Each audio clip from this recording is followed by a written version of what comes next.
Hey Oh, everybody! we're live. I think we are live. I accidentally clicked something and I think it made our transition a lot less dramatic than it would have been otherwise. But here we are.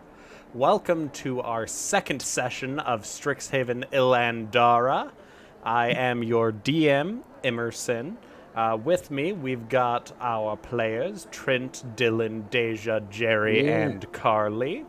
My sister, Emily, can't make it here either this session or the next session because life is super busy. But she's still going to play in the game as Giuseppe, our young, intrepid traveler. But at least for the next two sessions, Giuseppe is just kind of liminally here. Maybe he had to go to bed early as he is our 14-year-old character in the party. So, yeah. For those of you who are just now joining us or need a little refresher, Strixhaven Ilandara is a D&D game that is based off of the Strixhaven sourcebook, which is a sourcebook based off of the Magic the Gathering set. So Magic the Gathering is a trading card game, and it has lots of really cool world building in it. We are using that as inspiration, and our story does not specifically take place within the Magic the Gathering setting, but it is heavily inspired by that, as well as other source books for D&D proper. Yeah, this game is very heavy on roleplay, less heavy on dungeon crawling and fighting, and if you are a big fan of school teenage drama, as well as a little bit of Lovecraftian theming and whatnot later down the road, then this is the game for you. We are going to be following our four students, or sorry, there are four people, four screens. There are five students here, but we have six total. We're going to be following them through all 4 years of their college career, which starts at roughly 16 years old in this setting is typically the youngest you are when you go to school. Think of it as like the fantasy apprenticeship age. But that doesn't mean all of our characters are 16. We have one who's 14, who's at our school because he's a prodigy and he's coming here early. We have others who are a little bit older because it's college. You know, you can go back to college whenever. And so that's kind of the basic lowdown of Strixhaven. It takes place in our homebrew world called Ilandara, and hence our name. So where we last left off, we were in the middle of our orientation day. We met all of our players and their amazing students, who then proceeded to do a fun scavenger hunt in the main biblioplex of the college, which is the biggest repository of knowledge in this entire continent, arguably the entire world. And they managed to win little prizes, meet some fun fellow students, including a very quiet and soft-spoken Minotaur, and a very boisterous and outspoken human theater student, as well as an owlin, who is essentially a humanoid owl, who is their guidance counselor, as well as their RA for their dorms. The adventures have only just started, and last session we didn't have any combat, but we don't know what'll happen this session. And so for a brief recap, why don't we have everyone introduce us to our characters again so that we get back into the feel of who these people are. Then we're going to dive right back in where we left off, which is back in the biblioplex.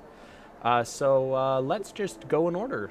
Trent, do you want to give us a quick introduction to syntax again? Yeah, sure. Okay. Syntax is a tiefling individual. Their pronouns are he, them. They are probably the most well-dressed of the group, at least today, based on what I heard for introductions. So they clearly spent a lot of time on hair. They clearly spent a lot of time on somewhat risque makeup. Their clothes look great. Their horns are twisted and sharp.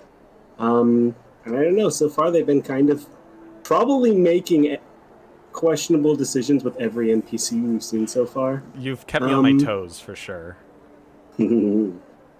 Is that enough? Do you have any more Yeah. questions? Do you Yeah. want to give us a quick visual of Oh, sure. Syntax?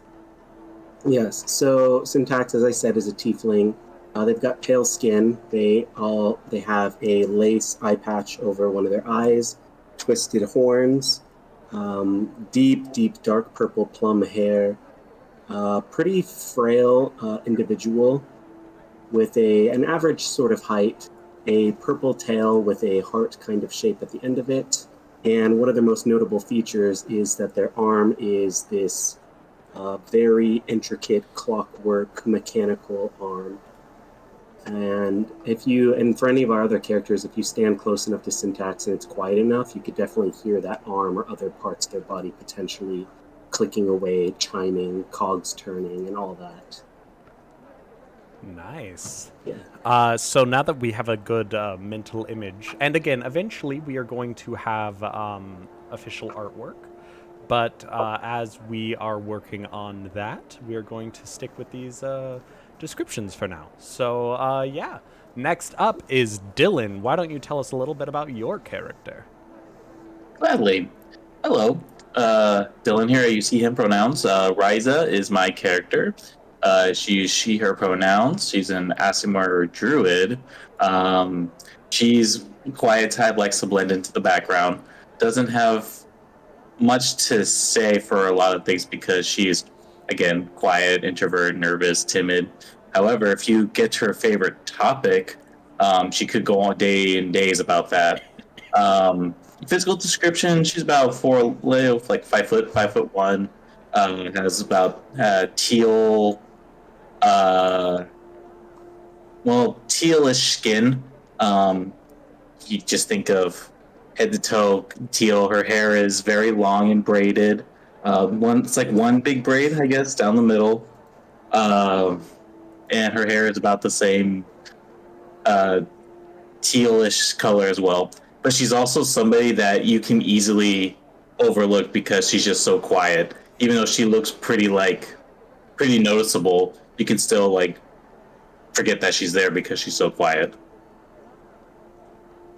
Nice. Thank you for that description, and I promise you we won't forget about her. Deja, why don't you give us a description of your character? I'm Deja. I use she, her pronouns. My character is Kaerthana. She is a half-elf sorceress with wild magic. Um, she's about 5'7" or so, mocha skin, auburn braids that go about to hit her mid-back with topaz-like eyes and lots of freckles all over her body from a lifetime spent outside. And as far as clothing, she's in very worn, pretty dirty travel clothes since this was the first day orientation just arrived. Nice. So next, why don't we have Jerry tell us about Imagine? Hello. Yes, Imogen is my character. He's a gem dragonborn. Uses he/him pronouns and has like this. Like it's a green shade. Like he's an emerald green, like gem dragonborn. Has like shades of red, like hues going throughout it, kind of like an earthy tone. And he's just kind of like wearing like rags, like as if you've seen like a kind of like a street rat type attire. There's just like very light robing on him, and it's just kind of like the shirt he's wearing is definitely just kind of shows off his chest type thing. He's like it's a very light clothing, just kind of stuff he picked up. Some doesn't look like it properly fits him, just because it's clothes that he just kind of adorned to fit to him. So it's like some of them are like, oh, that was probably a kid's jacket. He just ripped the sleeves off of. Like it's stuff like that. That's how his outfit is.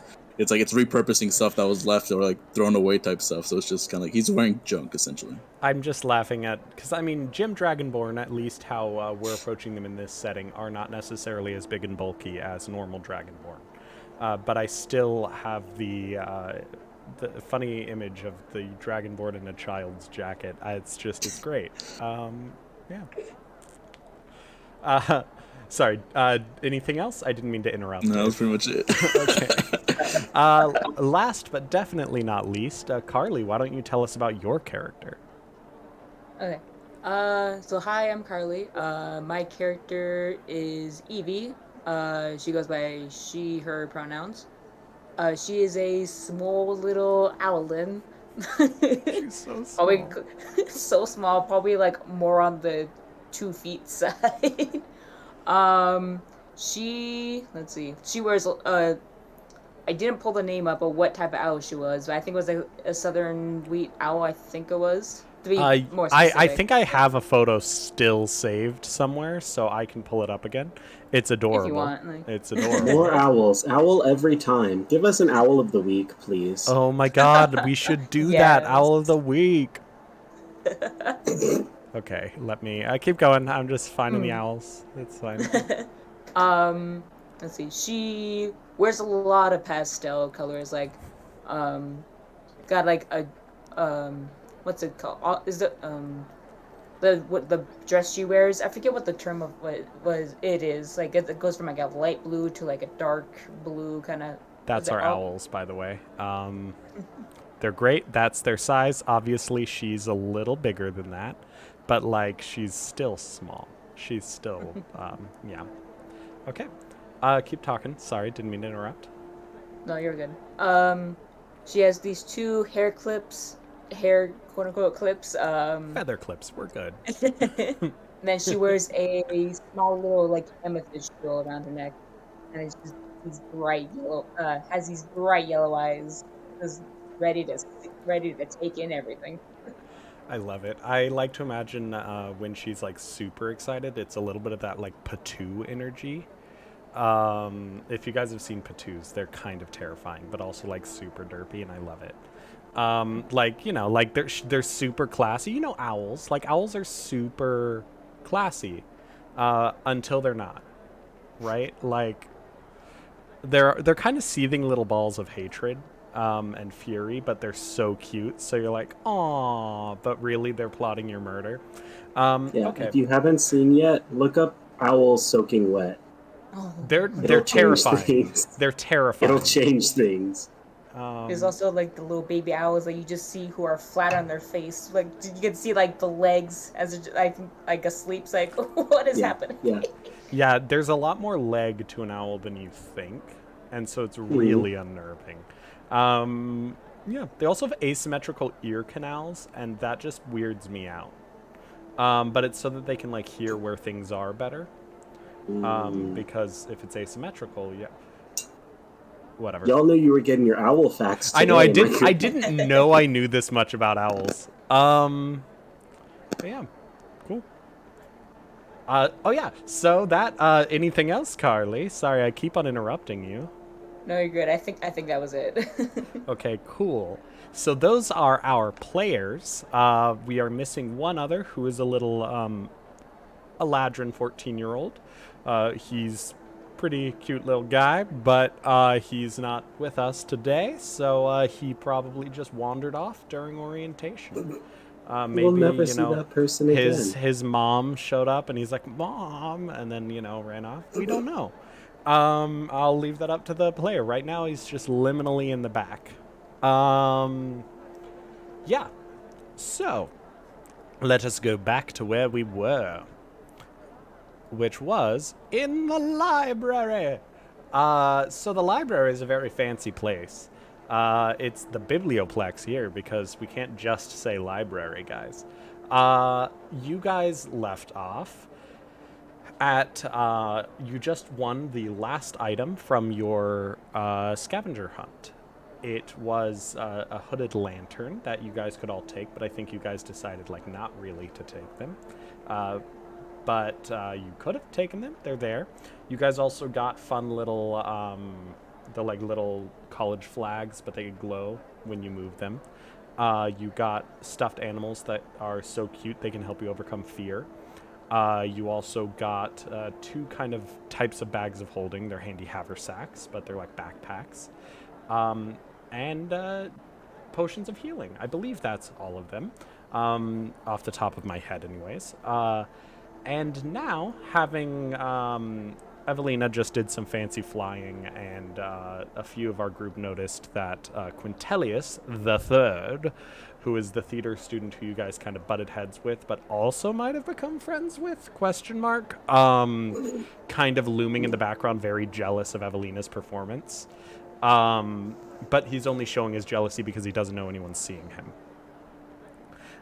Orientation, you have completed the like main kind of fun orientation thing, but you were told that you can explore the library and go to some of the booths that have the...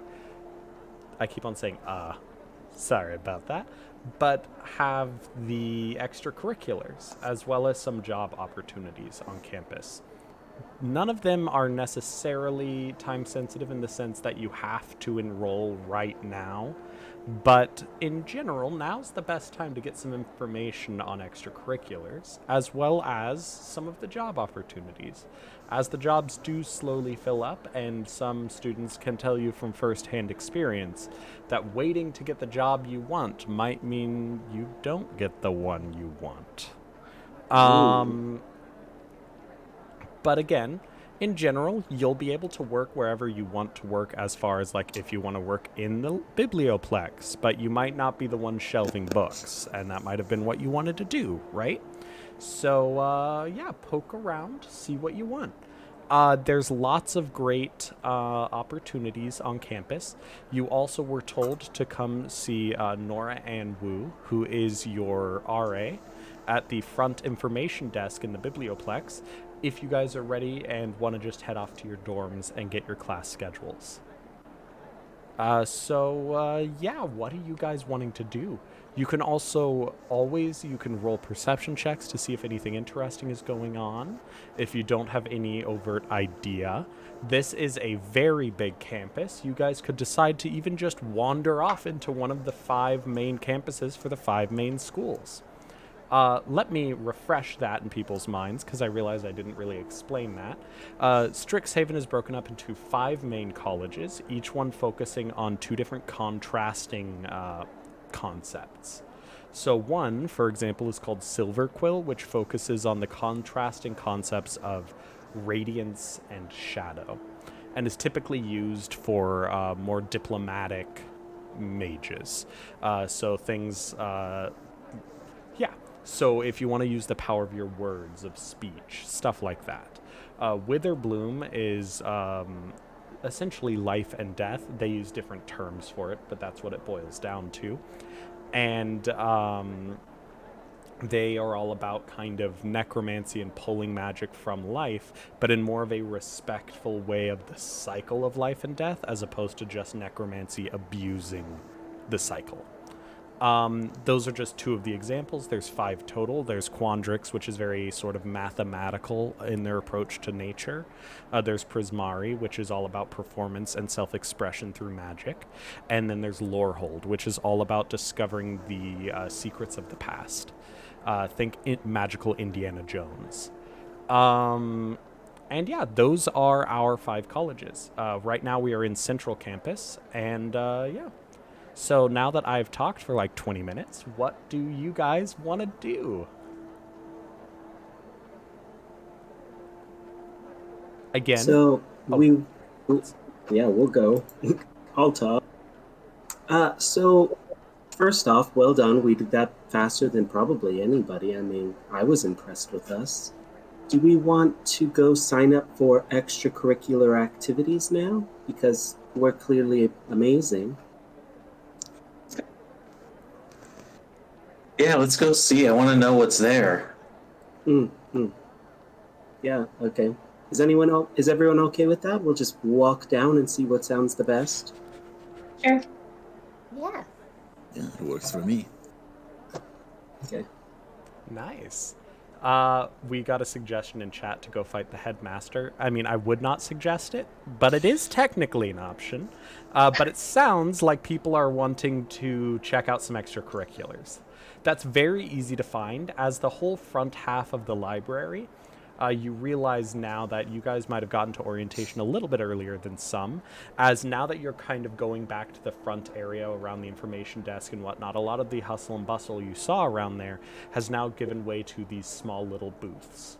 Think of almost a job fair or like a high school science fair, where there's like every desk has like its little like kind of poster board area. Or if you are familiar with college club fairs, it's very much so that same idea. Like there's the magical equivalent of the Easy Up, you know. Of course, they're in a library, so there's not, but it's that same vibe.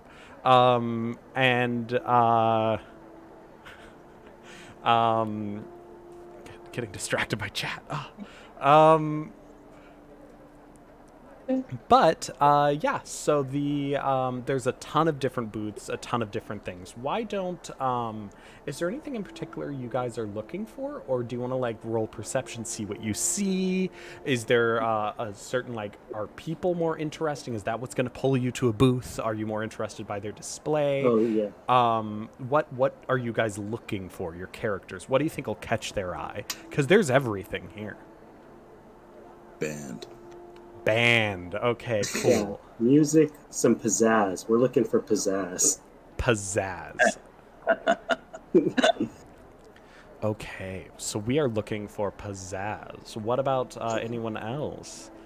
I will say, it's very, very easy to find the Strixhaven Showband Association. Because whereas the others, or most of the others from what you can tell, are headed by students, and like not student faculty, the club presidents and other students who you can tell are students. They're in their robe uniforms for their colleges. The band is the only one that seems to be headed by a professor who is very, very involved in getting people to join the show band. And to say very involved, he's giving almost, well, let's just say watching him alone is an amazing study in the use and application of the thaumaturgy spell.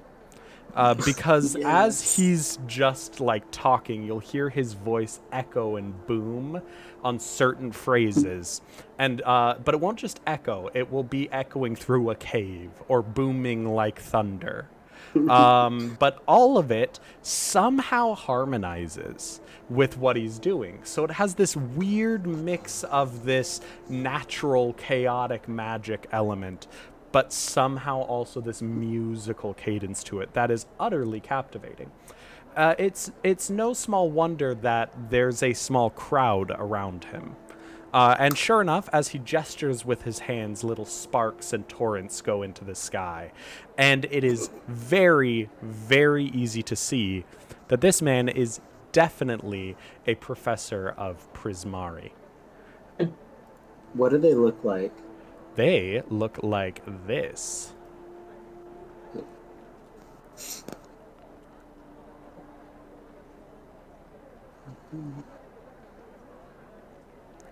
Now, this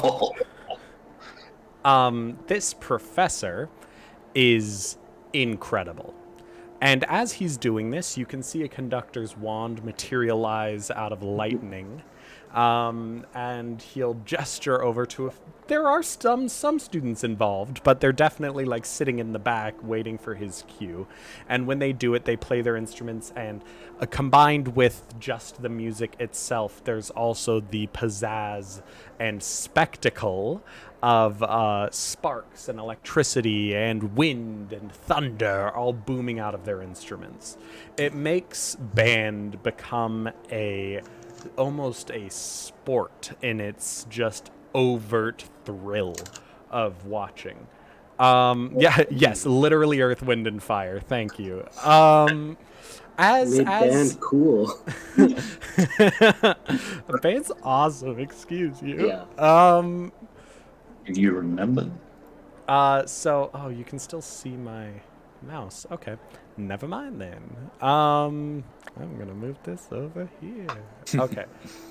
So as you are you watch as his sort of mini performance starts dying down, and he settles into kind of, he gives a quick gesture with his conductor's wand, and then it stays in the air doing the conducting to the students behind him as he walks forward to all of his gathered audience.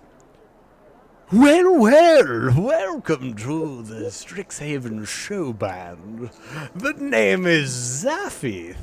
Some call me the Thunder Conductor. I quite like that name, honestly. And tell me, how many of you are musically inclined? And you don't have to play an instrument. No. Musical inclination does not mean that you have to have been trained in an instrument. Do I see hands? I see hands. I see many hands. You all have definitely caught his attention because it seems like his intensity has kind of scared some of the other new students. So whereas like when he asks if anyone's involved, they're like, oh, yeah. But then you guys just like overtly just raise hands. So he's like immediately zeroes in, and you get the feeling of like kind of a hunter seeing his prey. Like there's a little, like, it's not bad, but it's very much so like you. And so he glides on over to you, and that's the best description because he's walking, but there's a little bit of this kind of like swooping to it that you're. Do they have like two capes on? And it's yeah, no, it's the like the trench coat that has the split, but each side is like fully cape length. And it has like the frills all down the front, right? As the artwork shows. And as he kind of glides towards you, kind of arching his back as he drifts over, he lands right in front of you. And again, he was walking the whole time, but you get the feeling that it's a landing. And he's like, musical genius. I can taste it in the air. Tell me, you three. He sizes you all up. Yes. Tell me, what are your musical proclivities? What are your instruments? What is your desire? And if you do not know, that is fine. You do not need to know. Imogen, go ahead and do what you did earlier, because I don't think you could not be impressed with that. He's gonna do it again. He's gonna start hand running. He like stumbles back. Like it's like this shocking moment, and then with the glowing sparkler, so it's fucking. Yeah, and then he's like, "I'm just." That was you upon the stage in the back, the biblioplex. I thought I heard something, but I wasn't certain. But here you are. He does the like. It looks like he's like reaching forward as if he's cradling your face. Yeah. He's not touching you, but he's like a good like foot away, and he's like. And then he's, yes, I can feel it now. Your gift for percussion is incredible. Tell me, have you ever tried there's a new fad over in Goldheart, that big city. You know, the capital of Ensara, that big empire over to the east? Yes, of course. I'm familiar with it. Well, there's a new fad called flapping. Tell me, have you ever tried tap dancing? I think you'd be wonderful at it. I have not, but I'm definitely willing to try. You see, it's an amazing art where you put metal plates on the bottom of your shoes and... well, both music and dance ensues. I have a feeling you might be, as they say, gifted. Destined. I know someone similar who did that. Instead of plates, it was knives. They would dance with it very elegantly. He steps back like this is like world-shattering. Knives. Yes, I can see it. The dance of danger and the sound of the music at the same time. It's a whole new element to it.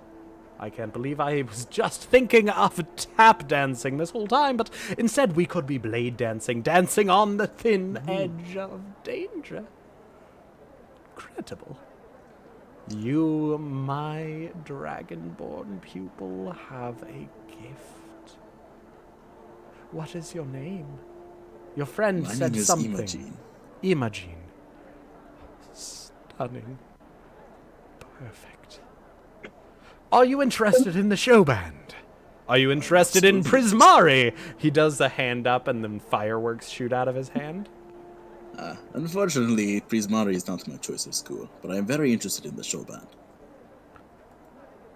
You know, Prismari was not my choice of school either, but I very quickly realized that it was the school for me. Perhaps the same will occur for you? But you're interested in show band. Why don't we get you signed up, shall we? Oh, yes, and you other two who are interested. What are your names, my wonderful friends?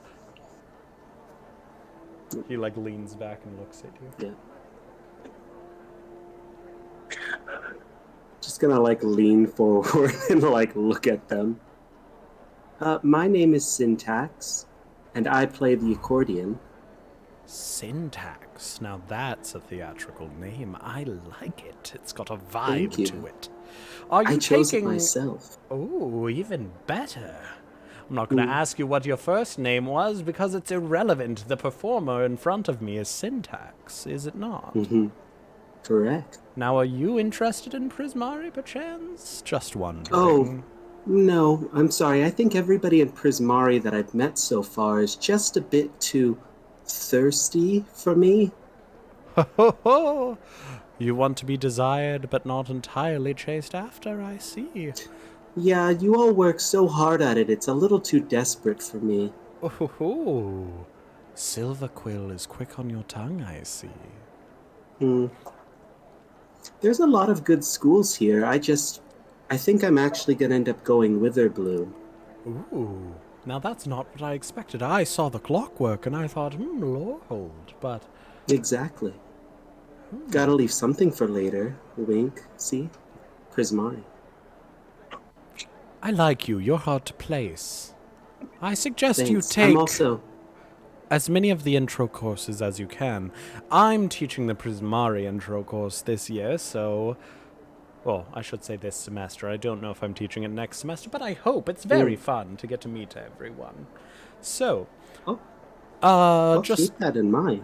please do. I know schedules are not locked down until next week when class and term officially begins, but who knows? So, you can play the accordion. We don't have very many accordion players, and honestly, no, it's very difficult to play. it has a very interesting tonal quality to it. I find it remarkable. We could definitely find a space for you within the Showband Association. No problem at all. And then he slides the same sheet that Imogene signed over to you. Just gonna slide it over to Ryza. I don't actually play second fiddle either, so... Ooh. It was nice talking to you, though. You see, it's not about second fiddle. It's about being part of a team. You see, it you does don't not give matter. off that energy at all. What makes you say that? He says as he does this dramatic pose and fireworks explode behind him. I mean, I could say it, but I feel like, does anyone else want to say it first? I mean, I know exactly what I thought when I saw you. He'll look over to everybody, if anyone else wants to do the sick burn. He looks at you, and it's like you can see that he's he's starting to realize that he might not like you. It's starting to get to that point where at first he's like, oh, they're interesting and quirky, and now he's like, they might just be an asshole. I don't know. And so he's just kind of looking at you like, oh, okay.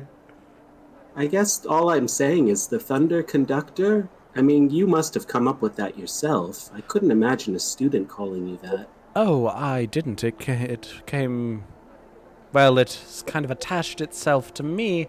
When I was a student here, you see, unfortunately, the magic... All of this, he gestures with his hand and then stuff explodes.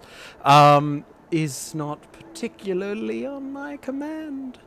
It's Really? how the magic pours out of me. And you see, that's something that Prismari teaches. Sometimes magic is just an extension of self. It doesn't need to be something that you control. You don't have to control your hand, do you? It is simply you. Magic is much the same. I play music and it creates. I'm not casting a guess- spell. I simply am the medium for the expression. I guess I get that. So you've been gifted since a student and you've just never let anyone else have that front seat. I get it. You're Mr. Thunder a bit vile, aren't you? I don't know, I just say it how I see him. Yes, I think Silver Quill would be wonderful for you. Yes, my elven friend. Beautiful freckles, by the way. I love it. It's... well, you're quite stunning, honestly. Thank you. I appreciate the compliment.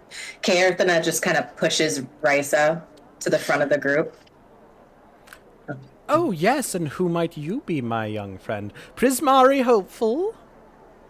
Hopefully, yes. Hi, I'm Riza. You can call me Rai.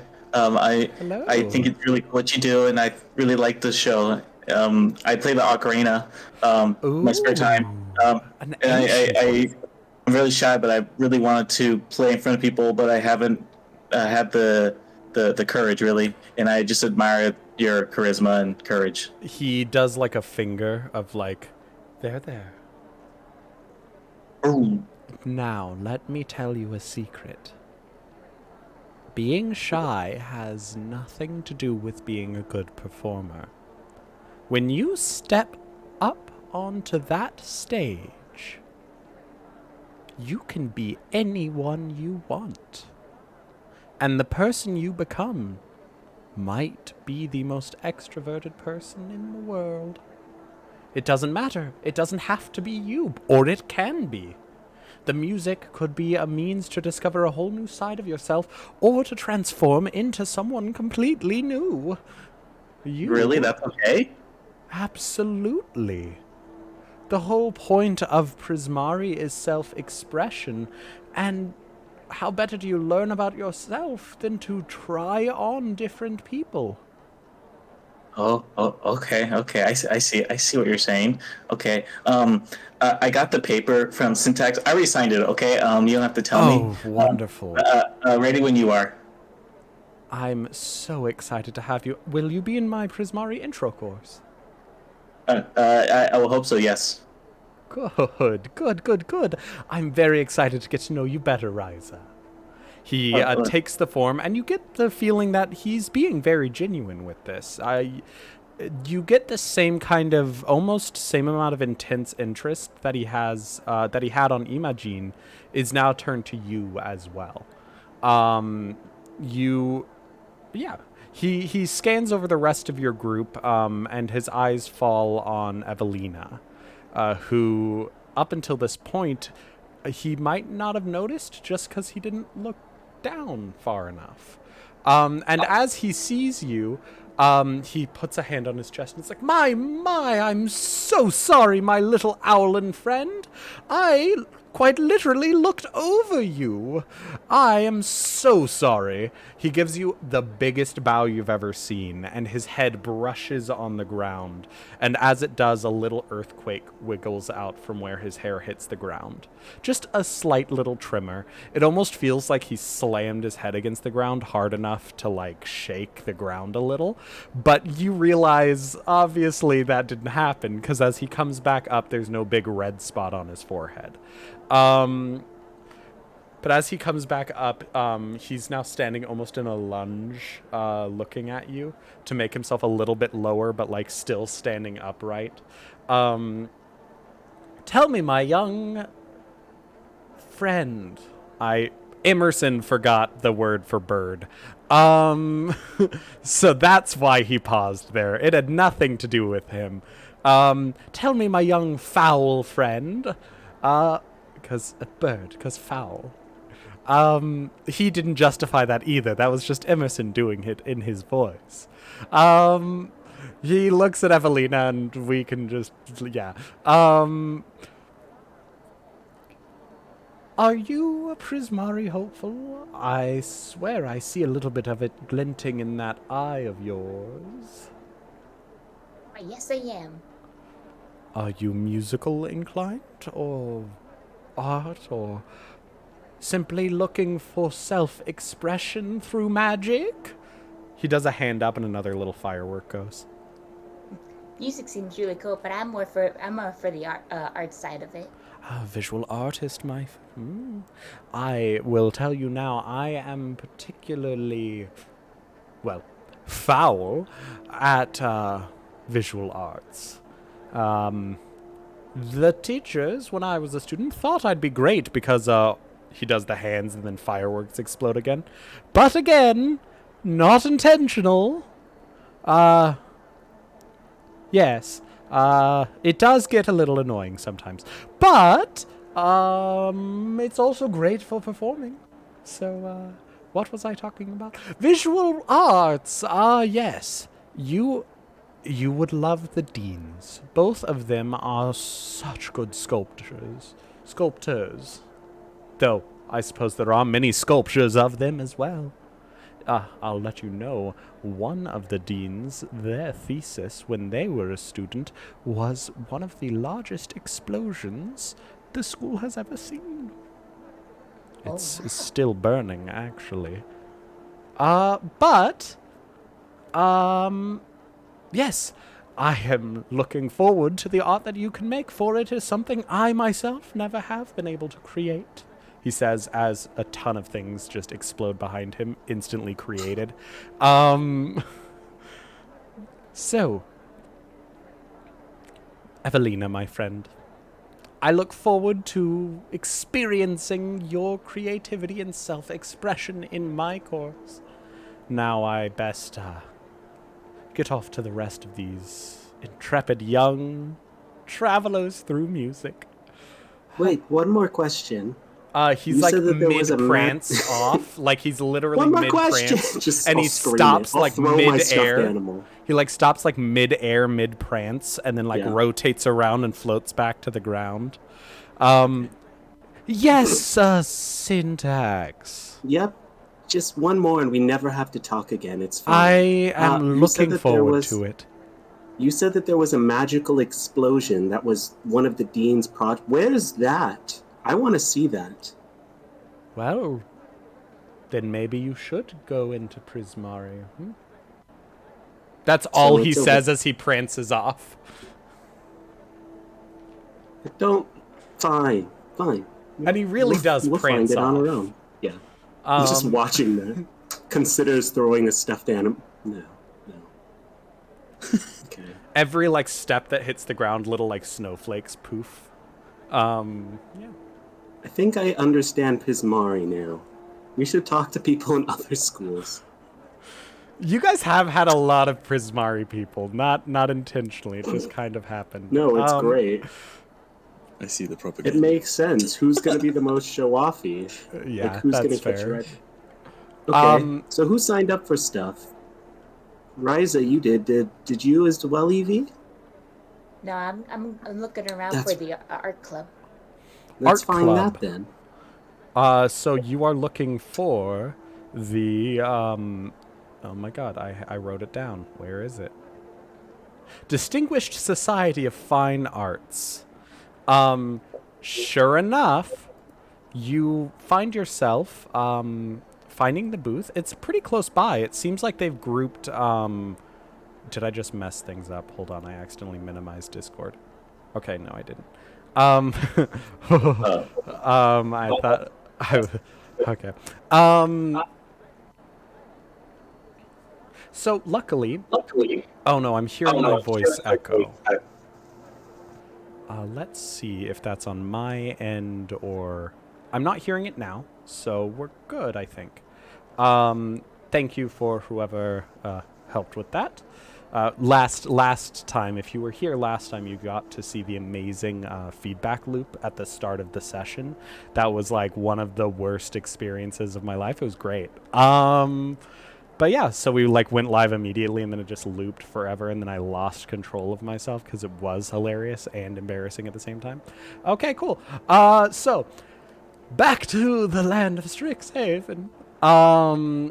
Luckily, you're in the Prismari section of clubs, or at least the clubs that seem to be mostly sponsored by Prismari. So maybe about 2 booths down, you see a familiar face. Specifically, you see Nora and Wu, the RA. I will pull up her art again. And it seems that she is heading this club. She might be the president. You're not entirely sure. You also, just judging by how she's been in the past, you wouldn't put it past her to just volunteer to man the booth, even if she's not the president. So as you approach, she waves at you all very excitedly, and then she's like, "Oh, hey there! So are you guys you interested in visual art, visual mediums? I'm a fan of sculpting myself. Not very good at it, but I like it. Yeah. If I'm remembering correctly, sorry. She points at you all. She's like, okay, so you were doing Witherbloom stuff. Sorry, I saw your schedules. I don't mean to just be, you. And then she points at, Evelina.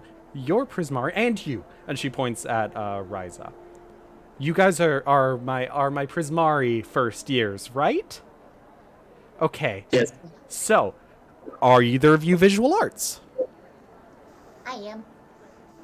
Okay. I like this. This is great. This is great. So, what is your, what's your medium? What do you like to do? And again, you don't have to have a medium. I didn't have a medium. Again, remember I, was not Prismari, and then I became Prismari. So, I didn't come here thinking I would. Sorry, enough about me. What's your medium? I like to try a couple of different things, but I think I like painting a bit more. Ooh, okay. There's some really good painters here, which is great. So, that's what's great about this club is that you can actually, talk with other students and get just as much help as you can from a class. I mean, maybe not just as much. The teachers really know what they're doing. But still, yeah, it's great. Here. And then she, slides the form towards you. You can tell it's less popular than the show band, in part because it's, right next to the show band. So everyone that starts coming this way just turns as fireworks go off. You also note that a lot of the pottery on display does not look very great. And you also see an NAW engraved on the pottery, on the bottom of the mug. And it does it's got spirit, as a professor may say, but it doesn't quite have refinement. It'll still probably be an amazement out of seeing that. It's whoa. Yeah, I mean, obviously Nora's proud of it, it's out here. But she's also just infectiously happy always.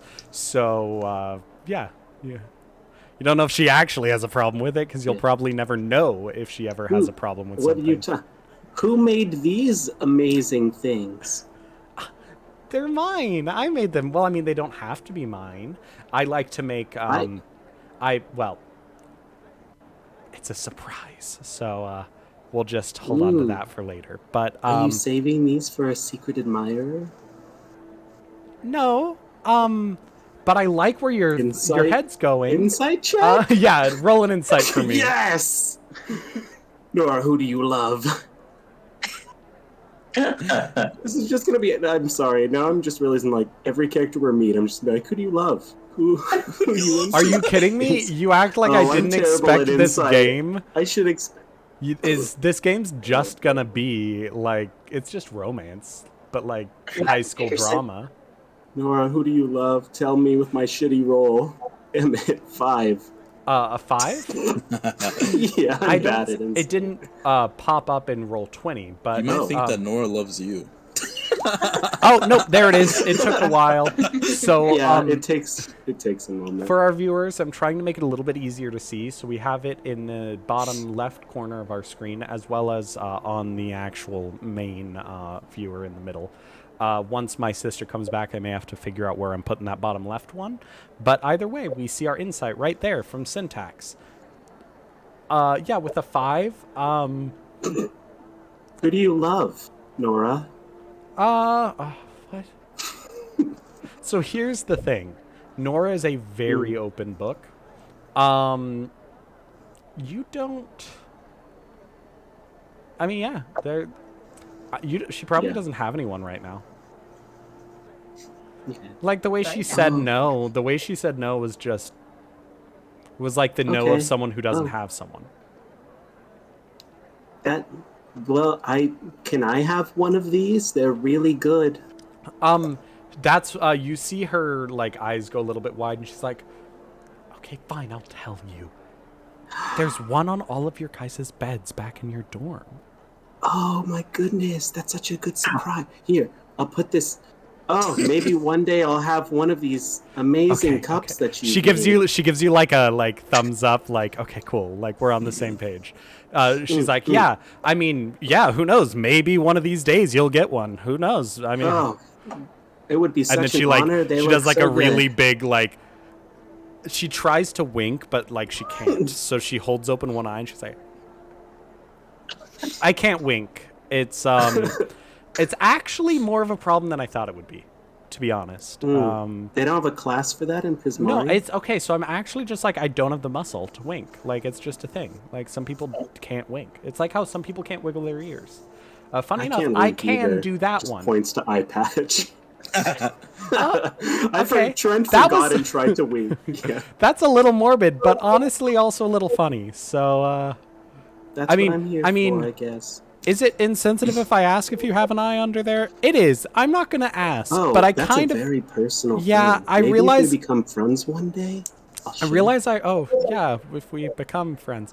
Yeah. So, yeah, well, again, I didn't mean to cross a line there. Sorry about that. You I didn't. realize, I mean, I kind of did. But, we came here for art sign-ups. Oh, yeah, art sign up. And then she, like, slides the clipboard over to you. Yeah, they have Slides clipboards over here, to guys. Evie. Yeah, to Evie. Sorry, I said you, but I was looking at Carly like you guys could tell that. So she slides it over to Evie. So, yeah. Here you go, Evie. Maybe I can learn a few things from you, because, I mean, the sculptures, I mean, they're good, but, I think they could be better with even a better paint job, you know? So maybe I can learn something from you, or maybe we can team up. I don't know. That'd be so cool to work together. Yeah, I mean, not like I'm abusing my position as RA. Like, I'd never do that. I'm not like trying to like hold this over you. You can say no, like you're fine. But yeah, you just seem cool. So yeah, yeah. Where'd the little kid run off to? She says, looking around for Giuseppe, and then she just shrugs and she's like, "Oh, okay." Oh shoot! Uh-oh. Imogene's like looking at like the different like pottery that was like sculpted, like very closely, like kind of like stroking his chin, like mediums. I always thought that the mediums were people who talk to the spirits, dead people. I would say that's a common misconception, but this is the first time I've heard of it. But I understand the misconception. Let's say it that way, right? Because it is the same term. But yeah, I mean, it's the same term, but a medium it's also like the medium of your. I mean, she like points over at Zephi. He says it all the time about music, like medium all the time. You hear just distantly, the medium of the music. You just hear like echoing in the distance. Is there a ghost medium club? I want to be in that one. I mean, if there is, it's probably in Witherbloom. Oh. Oh, you mean a club? Yeah.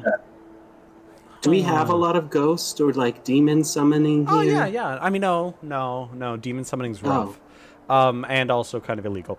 But there are some higher level special studies classes you can do that deal with certain summoned and bound creatures. So that there are ways you can kind of approach it. But it's not, again, that's like not independent study, but like a very specific study you do with your professor. Because, I mean, if everyone was allowed to do that, it kind of would defeat the purpose of how Strixhaven, regulates magic. So, but yeah. So only cool people can do cool things. I mean, kind of. You have to prove that you're not like a danger, right, to society. It's kind of that idea. Okay, let me, okay, here. She pulls out another sheet of paper from like the clipboard, which she's been using all day. And she looks at it. Okay. Okay. Like stickers on the back of it. Yeah. I don't know. That's my question. Of course. Yeah, absolutely. There's a sticker of like, never mind. I was trying to think of what there'd be stickers of. There's definitely stickers of the mascots, right? What else? Good vibes only. Yeah. Good vibes only. Yeah, good vibes only. No cussing, no fussing, and no back talking. That's not on there. She's a better person than that. She has that on the inside where no one can see it. Yeah, right. There's gotta be one with like a pottery pump in it. Okay. She probably has like the Prismari mascot, but it's like the trans flag, and then like a few other. Sorry, I keep on looking at different areas because like now you're over there because I pulled something up. But I realize I'm like trying to keep. Okay, whatever. But yeah, so like she's got fun stickers. Yeah, okay. Yeah, now I have to like justify what stickers exist in this universe. Printing press might not exist, but stickers do. Right? Are like 3 watchers that aren't us. Hey guys. So she starts reading down this list. She's like, okay, I got a list of all the clubs here. So we got the Dead Languages Society, the Distinguished Society for Fine Arts, that's us. Dragon Chess Club, if you like chess. Dragon's Guard Historical Society. Imogen will just like look at Syntax and just like nod no with his arms crossed. Yeah. There's the Historical Society. They do deep dives into, history. That sounds like school. It does, right? And then she like goes back to it after she realizes like none of you guys are into it, so she can kind of bash it a little. And then you know what I mean, like that look of like I'm not gonna insult it if someone here likes it. Okay, no one does. Yeah, I mean it's just school. Okay. Then there's fantastical I always have trouble with that word. Horticulture. Plant club. There's plant club. And then there's I mean, sorry, that sounded like I was dismissing it. I hear that one's actually really cool. And then there is the Future Entrepreneurs of Strixhaven. She looks at you all, that same kind of read of like, are you guys interested in that one? I already have the beard in this. Okay, good, because it just sounds kind of like, I don't know, boring. But again, you guys might like it. I don't know. Okay. Then there's intramural gymnastics. The head of that is Xanther. He's I'm interested. Okay, yeah, good. I also am interested. Where's that? It's funny enough. It's actually so they normally have a booth in here, but it's actually just right out front because they want space to show off. Not like bad show off, but like they want to show. Yeah, gymnastics. Yeah, tumbling. Then there's Silk Ball, which is nice, fun sports if you like sports. I'm more of a watcher than a participator. There's Water Dancing Club, which is also really fun and impressive if you guys like swimming. Then there's Live Action Role Playing Club. They're actually set up just right over there. She points over and there's just like a pile of props, like chests and all of like. You're in D&D.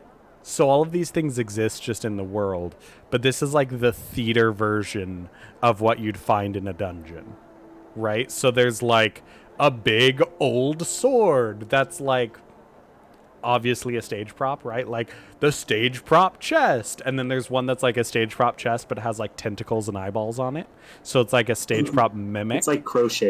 Yeah, but it's like a stage prop mimic, and it's paper mache little like, you Yes. know. Yeah, and then she's like, then we have the Mage Tower Cheer Squad, also headed by Xanther, so they're the same table as gymnastics. Xanther.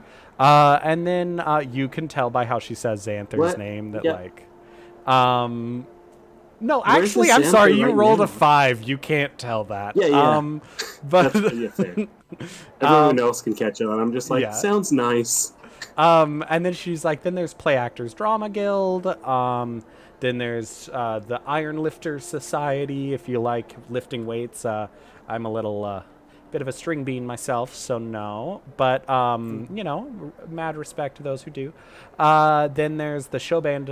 Well, she gestures over, and then band in the distance. Strixhaven Star. That one's a good one. That's our paper. So they're really nice. They cover all of the kind of main events. Even if you don't join that club, you'll quickly learn that the Strixhaven Star is a great thing to rely on. It's also really helpful if you want to find out if you want to see the next Prismari show, like I am in Prismari. But sometimes it's pretty like you need like 5 tiers of knowledge of like play history for it to be interesting, you know. So like you just need to know that. And Strixhaven Star is Sort of pretty like good. earlier. Oh no! Go What on. happened earlier? Oh, just this Quintilius kid just says it like loud. This Quintilius kid really bombed on the stage earlier, doing like this thing nobody understood. Yes, he was some kind of like hold on. dead Hold on. language. No. Hold on. I'm rolling a d20. Hold on. I'm already gonna have a freaking enemy. Day 2 of our game. Okay, you just hear distantly. I think I heard my name. Oh, gosh. I swear, We I don't heard say my that. name. And then you just hear like, no, I'm not lying. Of course I heard my name. Where are you going? And then it just like gets quieter as he's obviously following someone away. But yeah. It's like in a dead language. I'm pretty sure he just read off a grocery list. Guys, I think I just learned something. If they're ever trying to like snoop on us, we could just say their name and they're just gonna hop out. I feel like that might only work for that Quintilius guy. I feel like most people Well, are yeah, just smarter than them. that. but- No, most people aren't stupid. Okay, cool. Just wanted to. Last one here, student mages of faith. So, like, if you're religious, I mean, I'm not, but also like no judgment. So if you're religious, that's another thing. There's some nice people in it.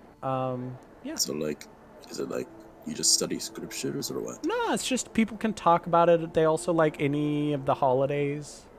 Like, we don't have like religious holidays officially in the school, but like some It of. sounds like a picnic. I mean, it's everyone kind of respecting each other's faiths. So like if you don't have anyone that follows your god, but you still kind of want the community of a religion, then you can join that. Technically, all faiths are welcome.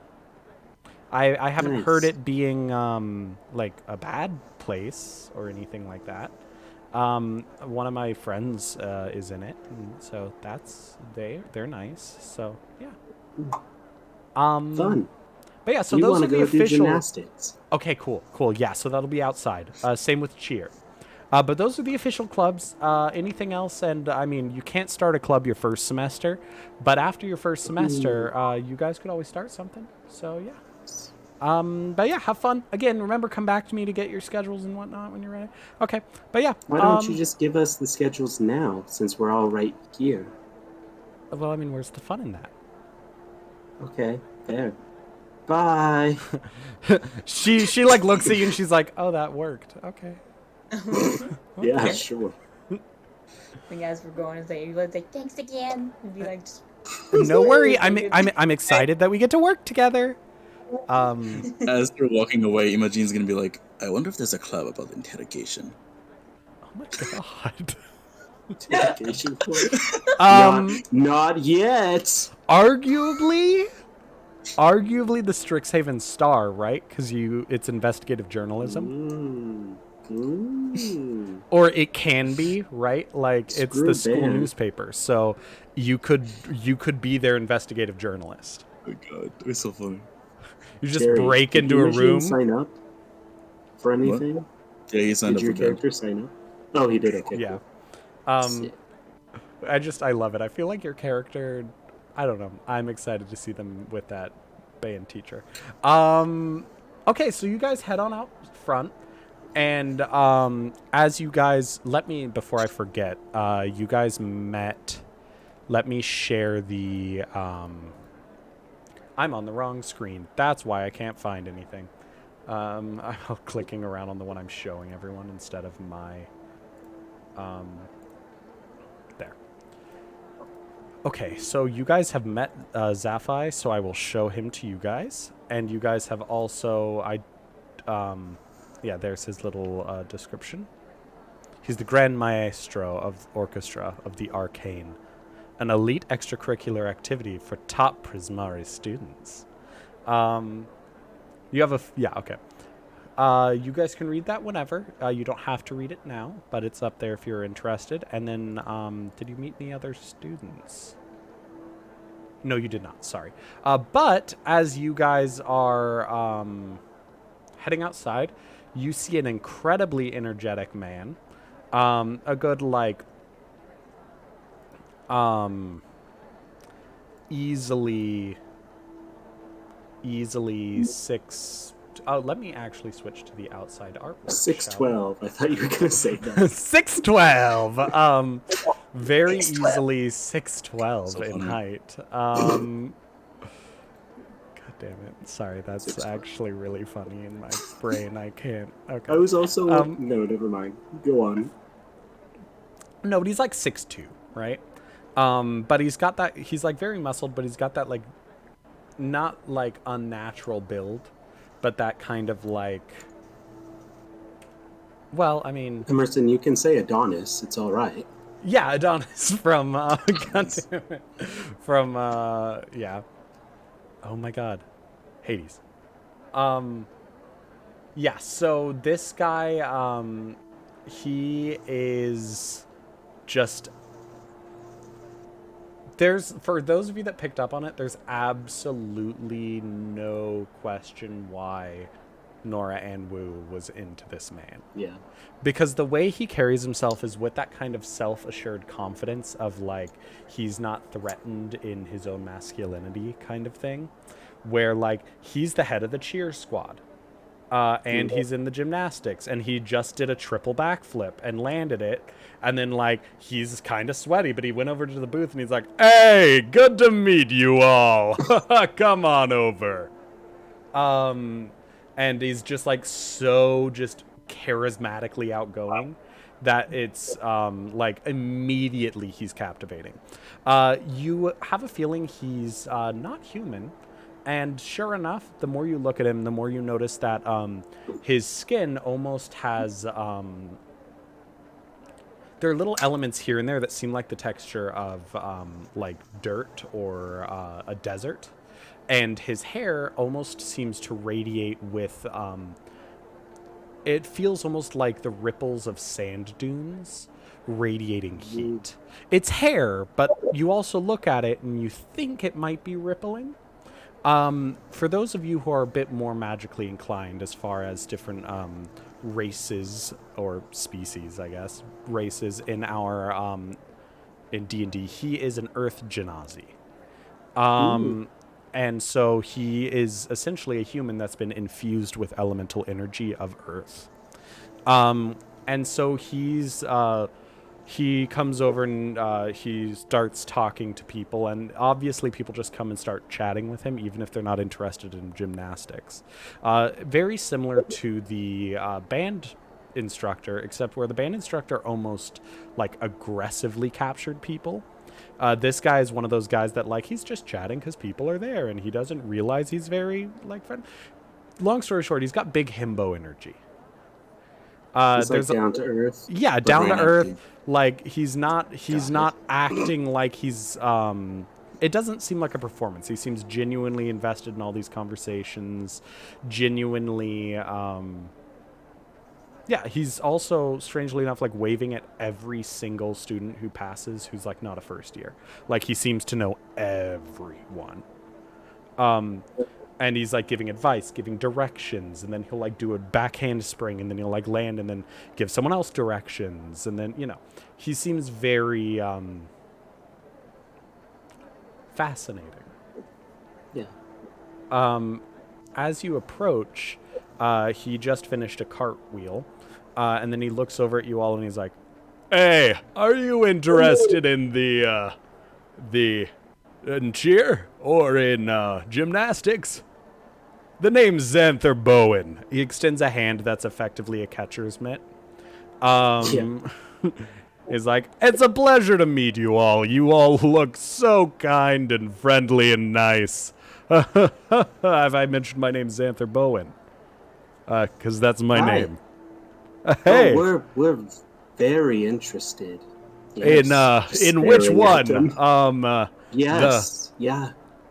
Okay. Well, I like your In, horns, little man. acrobatics. What's acrobatics? Oh, that sounds fantastic. I do that. So, you know, over here's the sign up for that if you're interested. It's We what? said we were very interested. Well, I mean, like, yeah. Sorry, you did and say that. This is. Okay, say something. Kaerthana steps forward and like puts her hand in his giant mitt of a hand, says, "Hello, Kaerthana. I'm interested in gymnastics. You have a very compelling energy. I like that. Where's the sign up?" You're so charming, Kaerthana. You've got a nice grip there, he says as his like handshake is like the perfect amount of like not too strong, not too soft, like it's annoyingly perfect. And then he's like, you seem like a charming young lady. Why don't we go sign up over here? It's great. So gymnastics. Both of you are big fans of it, yes? So what are you, like a floor routine kind of people? Do you do like the rings, silks? I've never been all that good with silks personally, but Oh, that's what I do. I do aerialist stuff and on the silks. Yes, nothing on the ground. That's too hard for me. I get that, but for me, I'm kind of the opposite. I'm a bit too big for the silks. Always makes me think I'm gonna rip them. Also, might just be, you know, me. I like to stay grounded. Get it? Because I'm a Because you're beautiful. yeah. Well, I'm a genasi. Yeah, that one. Right. He seems to have completely missed that you called him beautiful. Yeah. He like claps you on the back, and it's like it's not forceful, but it's like the perfect amount of like pat on the back, which you never knew was a thing because you always thought pats on the back were kind of like meh, but somehow this is like the perfect amount, and you're like, huh. Yeah. That's enough. Signing the sheet. Yeah. So, oh god. He's like, so I'm in Prismari, the best school. I joke. There's lots of good schools. It's just we're probably one of the more outspoken ones, so I have a feeling you've probably met a lot of us. But Yes, we have. yeah. It tends to happen. But yeah. So sorry. What are your guys' names? I got Kaerthana, but I don't know your name, little man. Oh, my name is Syntax. You can call me Syntax or Sin. Both are fine. Syntax. Or anything else. That's actually. like a real word, right? That is a word, yes. I mean, like, names are real words, right? Because they're real. Like, we're real. But, like, we're real. But, like, that's also just a word. Yeah, that's a word. It's about words as well. I totally knew that. Do a flip. Oh, yeah, I'll totally do one. Hell yeah. And he just does a flip, like, right where you're standing. And he's like, oh, sorry, it's getting hot. And he, like, pulls off his shirt, and it's, like, perfect. passes the sign up sheet to Yeah, it's like perfect. It's like it's not even an 8-pack. It's like the perfect like all like labs 4 other like people sign up. yeah, literally like everyone just like random people walking by just sign up. You see like an owlin like run into a wall and then like one of the marks just like passes out in a corner. We're sticking second mark. Second mark. We got to remember this. Second mark. Yeah. But yeah, so but again, if he realizes anyone is looking at him, it's so over his head. Like his 3 brain cells are not picking it up. Yeah, he's got 3, so he's a step above, guys. Well, I'm excited to show you what we can do. Oh yeah! So unfortunately, we only got the tumble pad here because just I'm in the general, one we've repping got right so now. much. But what year are you? How many years do we get with you? Oh, I'm a second year. Yeah. Second. Yeah. So I look a little bit older than some people think I am, but it's just my stocky nature, because like rocks. Because you're rock hard. Yes, I understand. Yeah, like my abs. Yeah, like those. Just like a nosebleed. Oh, it's funny. You're a funny mm-hmm. you're a funny little man, Syntax. I remembered That's it. my name. Yes, you it remembered is. it so good. It's on my name tag. Oh shoot, it is. Yep. I was mainly looking at that lace eye patch. That's fine. Most people do. It doesn't bother me. It's an awesome aesthetic. I like it, my little guy. I like it. What about you guys? He like points over at like Imagine, and he's somehow flexing as he's pointing, but it doesn't come across like he's intentionally flexing. You know? He's like, what about you, my Dragonborn, right? Yeah. I like it. He like goes for a high five. He does the like bro high five with you. Yeah. And he's like, so tell me, my serpentine friend, what are you doing? Are you joining this? You seem like you could do it. You seem like you're nice and sturdy. Maybe you could be a nice support for our cheer towers, because like it's mainly me holding everyone up at this point. And I don't mean that like I'm exaggerating. I mean, I literally am the only one at the bottom. I'm holding up like five women. Gotcha. But like, I don't know. Like, I mean, you're not like huge, but I feel like I could accidentally insult you right now, and that's not my intent. You seem like a cool guy. What's your name, bro? My name is Imagine. Imagine. Yeah, I like it. It sounds so nice. What language is that? Because it's like, it's a language, right? Yes, it's a language. It's a good question. There's no one really I could ask. It's just a name I had since... I get that. My name's just Xanther Bowen, too. So, like, it's just a thing. You just have it. I get it. I feel that. I get it. Deep down. It's, like, in there. I get it. You too! And then he points at, like, both Ryza and Evelina, who are probably, like, opposite sides. So he's, like, crossing. He's like, you too! He's like, your name's Fire. That means go. Yeah. Okay, go. Hi, I'm Ryza, and you're very handsome. I mean, I like you a lot. I promise you I'm not that great. I just, you're just seeing me doing flips and you think it's cool. It's really all the flips. That's what I tell everybody. That's why you join gymnastics, because once you can flip, everyone's gonna look at you. Yeah. So, okay. Yeah, Ryza. I like it. What are you like into? What do you do gymnastics? Cheer? Do you do cheer? Do you like to like hype up the crowd? And he like turns to the like people walking by, and he like does the hand thing, and they all cheer like immediately. And then he like turns back and he's like, "See, cheers about like connecting with people. It's great. Like nothing makes me feel better than knowing that I'm like making people happier. You know, it's great." I can see that. It's actually it's quite contagious. Actually, I never thought about it. I like to do music a lot. Music. You're like Professor Zarai, like the Mr. Thunder. Yeah, that's right. Yeah. Dude, he's awesome, man. He's great. Like, he's so cool.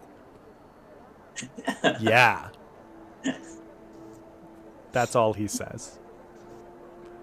And you! I could, like, throw you like you're a silk ball. I won't. You're, like, so small. It's awesome, dude. You're like the size of my pack. Yeah, I'm Evelina, but you can call me Evie. Hey, Evie, my bird friend. I need to turn down my mic because I'm peeking. Yeah. Okay. Apparently, I talk louder as this character than any other. Who would have thought? Yeah. Okay. Evie, Evelina. I mean, that's all I got. But you seem cool. What are you like? What are you gymnastics? Like, so there's some really cool flying stuff people can do for like cheer too. So like both are open, you know? There can be birds that do flips on the ground. Like that's a thing. Like aerial gymnastics is a thing, and you can like just be aerial. It's like syntax here. Oh my god, what if I called you like Sin Bro? That's fine. Yeah, you can totally call me that.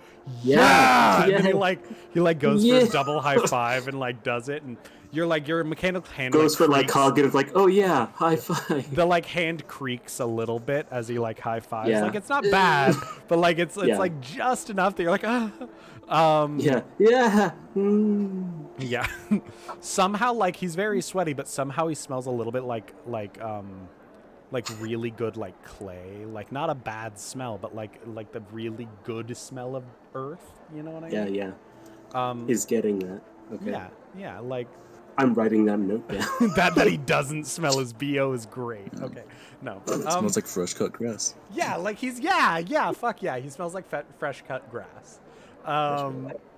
Yeah, and then so he like looks over at Evelina and is like, "Oh, sorry about mentioning I could throw you. It was just like first thought." Oh, it's fine. I know. I mean, I know I'm kind of small. No, but like small but mighty, you know? Like pound it. Can he throw you, please, Evie? I'm not. No. You gotta respect a woman's boundaries, Sin Bro. That's why I asked. Can you throw me? Oh my gosh. Oh yes. shoot. Let's you know what? How tall is your character? Question. Same exact height as him. 6'2". Okay. Can you They're throw at me? eye level. This entire time they've been talking at eye level. You know what? I think I can. Let's go for it. Oh god, if he fucks up. This is gonna be so good. Now Okay. one just like freaking let's crashes see. down in the hospital. The rest Holy of the shit, he semester. crit! Holy shit! Oh my god! Holy Anime shit. star. Oh no. I really need to roll with digital dice in times like this so we can all have the same experience. He like gets you and then he like stops for a moment and he's like, no, that's like an awkward. Oh shit, I got an idea. Here. And he like gets into like the like big squat. Where it's like his legs are like straight up like 90-degree squat, and he like puts his hands on the ground and he's like, kind of stand on my hands. He'll do it. Then he's like, okay, so you gotta like keep your core like tight. So now I need you to roll a acrobatics check to see if you can like maintain composure. Crit fail. Crit fail. Oh, thank God. A 23. Okay. Okay. So Imagine lives. he Yeah. lifts you, and He just tightens does, like, his rock hard straight up. abs. Yeah, he does like straight up, like straight up above, like you're standing directly above him. And he's like, "Okay, you ready for this?" And then he like preps, drops down, and then just yeets you directly up. And as he throws you directly up, it's like the perfect momentum for you to do like 1, 2, 3 backflips, Yes. and then he catches you with one hand. Like, think like the like stereotypical like pose where like someone poses with one hand up in a lunge. He does that, but he catches you with one hand in a lunge, just like right there, and you're like in the like fucking. What's your final pose? He catches you. His with final one pose foot. is mimicking him that, so they just look like a giant spear. Oh my god! You're like up there doing the fucking like Karate Kid pose, like on top of his hand, and then he's like, and dismount, and he like tosses you with one hand. You do another flip, you land, and then at the same time, both of you do the like gymnastics T thing. And he's like, "Fuck yeah, bro! Yeah!" And then he's like flexing his pecs. He's like, "Yeah!" And then he like goes up to you and like does like a chest bump with you. Yep, does the chest bump. Yeah. He's like, "Yeah!" And he's like squatting and like screaming in your face. And then he like turns back and he's like, "That's how we do it at the Strix Gym Club." So you're joining, right? Join, sign up. You have to sign I've up. already joined the band, and I still want to get You can just sign in, never come. I mean, why did I just have a different accent in that one sentence? I don't know. But I was like, I mean, so that's totally fine, dude. Like, that was already amazing. So, like, we can't top that. We can't top that. That was awesome. You can top. By the way, Emerson is Quintilius. Is there anywhere where we hear Quintilius like being annoyed that people are being cooler than him? I need to know for my own sanity. I'll I'm perception gonna roll and see check if he's that. there, but roll a perception. I'm first rolling to see if he's there, so that if you roll high enough, you know, we'll see. But roll perception for me. Uh-oh. Oh, I'm bad at perception as well. It's the eye patch. Oh my god. Oh, what's the roll?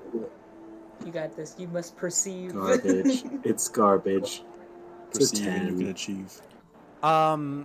You don't. Yeah, you don't see him anywhere. Damn it. Damn. But then you see a hand tap on Xanther's shoulder. A pale, little, weak hand tap on his shoulder.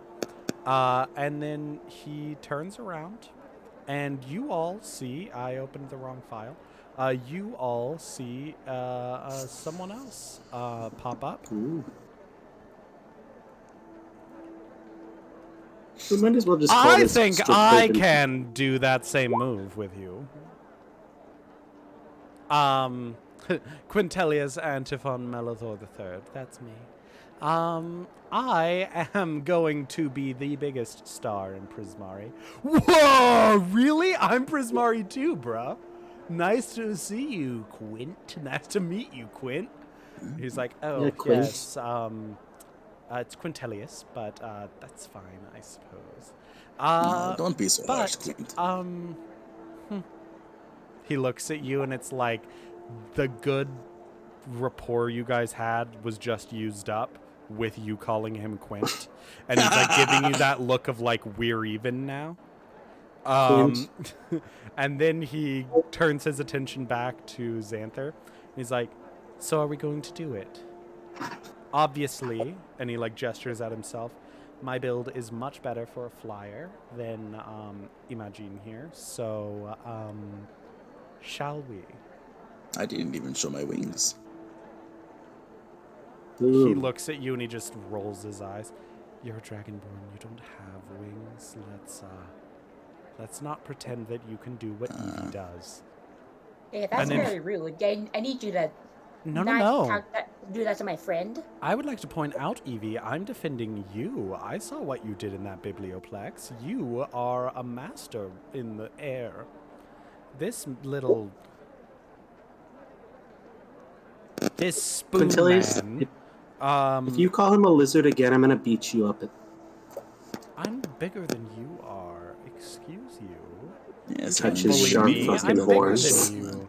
Xanther, the moment Xanther's Yeah. like, whoa, Sin bro, did you just threaten this man? We Oh, don't we were doing a bully here. We don't bully here at Strixhaven. No. So you're just ignoring what Quintilius just said. What did he Fine, say? bro Quintilius. He's No. quite literally throwing insults at us. I would never insult anyone. I mean, was he? He was. I only heard syntax, so that's Well, he what- made an assumption based off of me being Dragonborn. As you can see, I'm not an ordinary Dragonborn. Oh Yeah. no! Was Yeah. there like racism? Did I like miss Yes, of racism? course. It Yes, was you just definitely missed racism. That's why I wanted to Oh. beat him up. Okay, so let me step this back. He like puts a hand between Quintilius and Syntax and like pushes you guys apart, even though you like weren't walking close. Yeah, no. But he still just like pushes you guys apart. His like wingspan of like 6 foot, you know, like, and he's like, so, let me be very clear with you, Sin bro and Quinn bro. Mhm. You guys need to get along better. Because Do we have- Strixhaven is a family. No, it's Strixhaven not. is. I don't know. Did you hear Mavinda? She calls it a family. And Yeah, I wasn't gonna. she's kind of the de facto like person in charge. So as he says that, Quinn's like, yeah, but she's not. That would be the What? like What she's is not the the one in code charge. base? She's Yeah, we're both. No, she's just not. like, She's yeah. just the advisor. Like she's not in charge. Dylan and Deja are just partying hard. Yeah. But yeah, he's like, nah, I'm not like, look, it's the first day. First days for making friends and allies and great memories like what Imogene and I just shared. Like that's gonna be with me forever now. And it's gonna be with him forever now. Oh, absolutely. Because that was the magic of academia. So, you two need to have a little magical moment yourselves. And that is going to be right now when I step back and you two apologize and become lifelong friends. Go. And he steps back. And like this, he's really thinking this is gonna work. Like he's looking at you guys like he is so excited. It's not like he's waiting for it to happen. Oh my God. Yeah. And Quinn I assume looks neither at of you. us move forward. Quinn Yeah. Quinn just looks at you and he's like, "You've got a sharp tongue." I agreed with Xanther that the first day is not for making enemies, and it was impressive, all those words that you said in that language nobody understood. Why, thank you. I think you can't pursue a play or a piece without fully understanding where I think it that's came enough from. about you. Why I was actually disappointed was that you did just tell Imogene that what they do or don't know. You don't know that they don't have wings. You don't know what I Well, am. You definitely don't know what I am. I don't believe I made any assumptions about what you were. I mean, Xanther's the one who's been calling Let's you hug it little out. man. And I they're gonna don't step want forward, you to arms touch. outstretched. I don't want you to touch me. Xanther, isn't this what you wanted? Memories? Yeah! Look at Sin Bro! Quinn Bro, you gotta... I'm not Quinn Bro. Oh, Quinn Bro! Don't be like that! I'm not being anyway. Quintilius, come on. We can hug it out. You see the moment you use his, like, full name, he's like, Yeah. fuck. And then he's like, fine. Pat. It's like the Okay. one hug with Syntax like the goes for a single. big hug. Yeah, no, Syntax goes full big, and he's gonna try to pick his pockets. Yes! Okay, Holy shit. go for it. Go for it. Oh, Please go this for it. needs to be a good roll, guys. I'm gonna be fucked if I can't do Can I this. will assist say, the if you fail this, you will probably make an enemy of both him and Xanther. Yeah, I know. No. Imogen distract. I'm gonna click off. Well, first let's do this. Roll a stealth check for me first. Imagine you don't know he's picking pockets unless you roll a perception higher than his stealth. Okay, Alright. so normal roll. I have disadvantage with the armor that I have, but I'm definitely not wearing that armor right Yeah, now. you're not wearing So, any armor right straight now, so roll. just straight roll. No! Oh, It hasn't popped it was up the yet. 20 onto a 2. It was the 20 into the 2 for a 6. No. I mean, This I'm- is Is this stealth. for E-Machine? This is for Yeah, you. so what is this for? This is just anyone who's smart Yeah. enough to see this happening. So I I will rolled say, bad, but I still know. Xanther low is is gonna good. roll a perception, but Xanther's gonna Ah, roll a shit. perception with disadvantage Hang on. because he's hang not. on. Yeah. Okay. Imogene doesn't notice. I don't?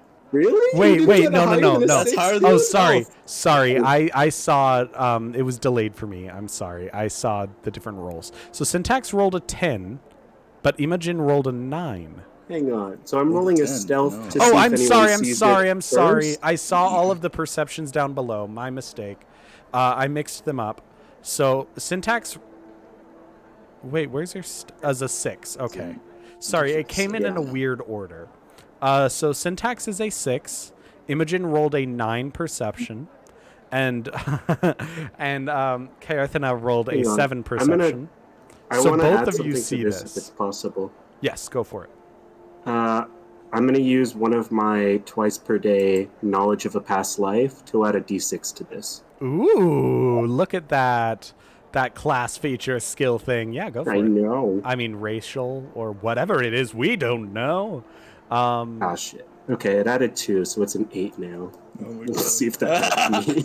Okay, that's still better than nothing. That has made it so Kaarthana did not realize what you were doing.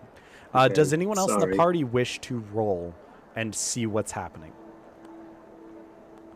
I am going to now roll Xanther with disadvantage. Roll low, buddy. I'm not giving him any modifiers or anything right now because he doesn't. So I'm just going to roll 2d20 and then we'll see what they are. So let's Okay. see. A 17 and a 10. So he rolled a 10. So Syntax does... Wait, so you are a 8? Yeah. Okay, so Mr. doesn't notice anything. Somehow does Yeah. notice this. But now let's Yes, see if yes. you actually succeed at it. Roll a sleight of hand for me. This is for, Oh, yeah. obviously, So I'm screwed Quintelius either can't... way, but did I get it? Oh my What god. did Quintilius roll? Oh, I'm sorry. The 2 just popped in on our screen for your that's thing. just the so, D6. yeah, I thought that was your D20 roll for that. And I was be so really funny. happy. I was so Dude. happy. You know what? Fuck it. I'm gonna see what this is, but I have another D6 I can use on the second roll. Yeah, you're good. I'm gonna get this shit. So I'm gonna throw a D6 on that. I think it's a 16. Plus a Plus- D6. For some plus reason, this it's taking a while to D6. update from your D&D Beyond to the Roll20, but we will see what it is in just a moment. Yeah. Or maybe we won't. I don't know. 16 and a 4. Okay, it is 20. a 16 and a 4. So, A naughty 20. 20. I don't think... Okay, yeah. Quintelius rolled a 7. So Quintelius has no clue what's going on. Because you were seen, you did something, but Xanther is not sure what. But you did something, and so Okay. now Xanther is going to make another roll. And Okay. let's just say you want this to be below a 10. This Sure. is him deducing the correct thing that you did. Oh my god. Come on, Himbo. If it's rolls. below a 10, he is very wrong. If it is I'm above a excited either 10, ways. Oh shit. he is correct, and he gets that you pickpocketed. Oh. I'm gonna make an Yes! Okay, he crit failed, What'd you which is roll? what I wanted. Oh. He crit Crit failed. fail. That's amazing. So, after this has been you a roller come out of the coaster. hug, I will say you stole a really nice pocket watch. A keeping really that. nice pocket watch. From his like back pocket. You like took this really nice pocket watch. Afterward, Xanther's looking at you with like this smirk in his eye, and you're like, what is going on? Like Yeah. Xanther thinks he's in on something. Like it's that kind of look, right? And then he's like, there, okay, now we're friends. Quinbro, I'll let you go. You're good. Don't worry about it. Oh wait, no, you wanted to throw? Let's throw real quick. Okay, let's throw. Please do the throw. We all want to see that. Yeah. And then Quintilius looks at everyone and he's like, you know, I realize I kind of tweaked my back earlier. Like, I just would rather not, maybe. And he's like, oh, no, it's fine. We can do it later. You're good, Quinn. Yeah, You're good, another Quinn, bro." time. He's like, well, I would say it was a pleasure, but, and then he just It could turns have and been walks worse. away. Now Xanther turns back to Syntax, and he just has like a knowing look, and he's like, Syntax, you should have told me you were crushing on him, bro. I saw you cop a feel of his butt. I saw that. That Like, was pure. I just. Look, we can't disrespect people's boundaries.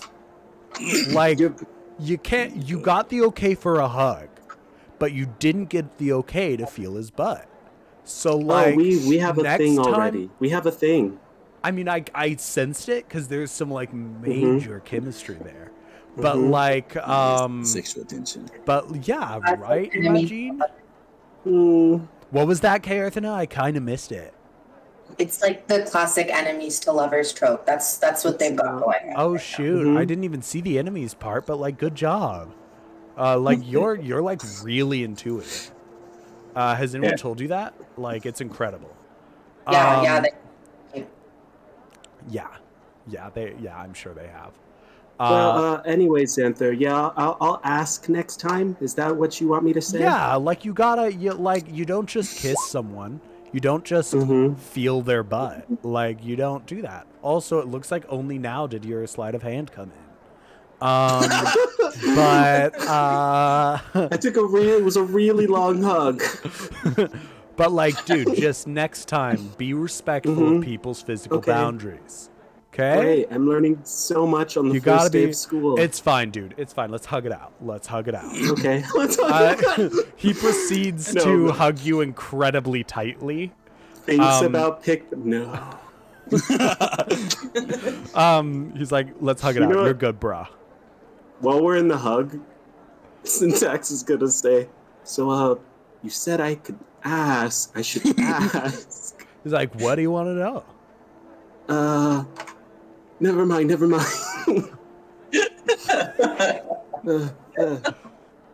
Okay, great hug, good hug. Yeah. Bye. Just See you gonna walk away. later. He just does like a backhand spring away. Like, he could have walked away, but he didn't. Wow.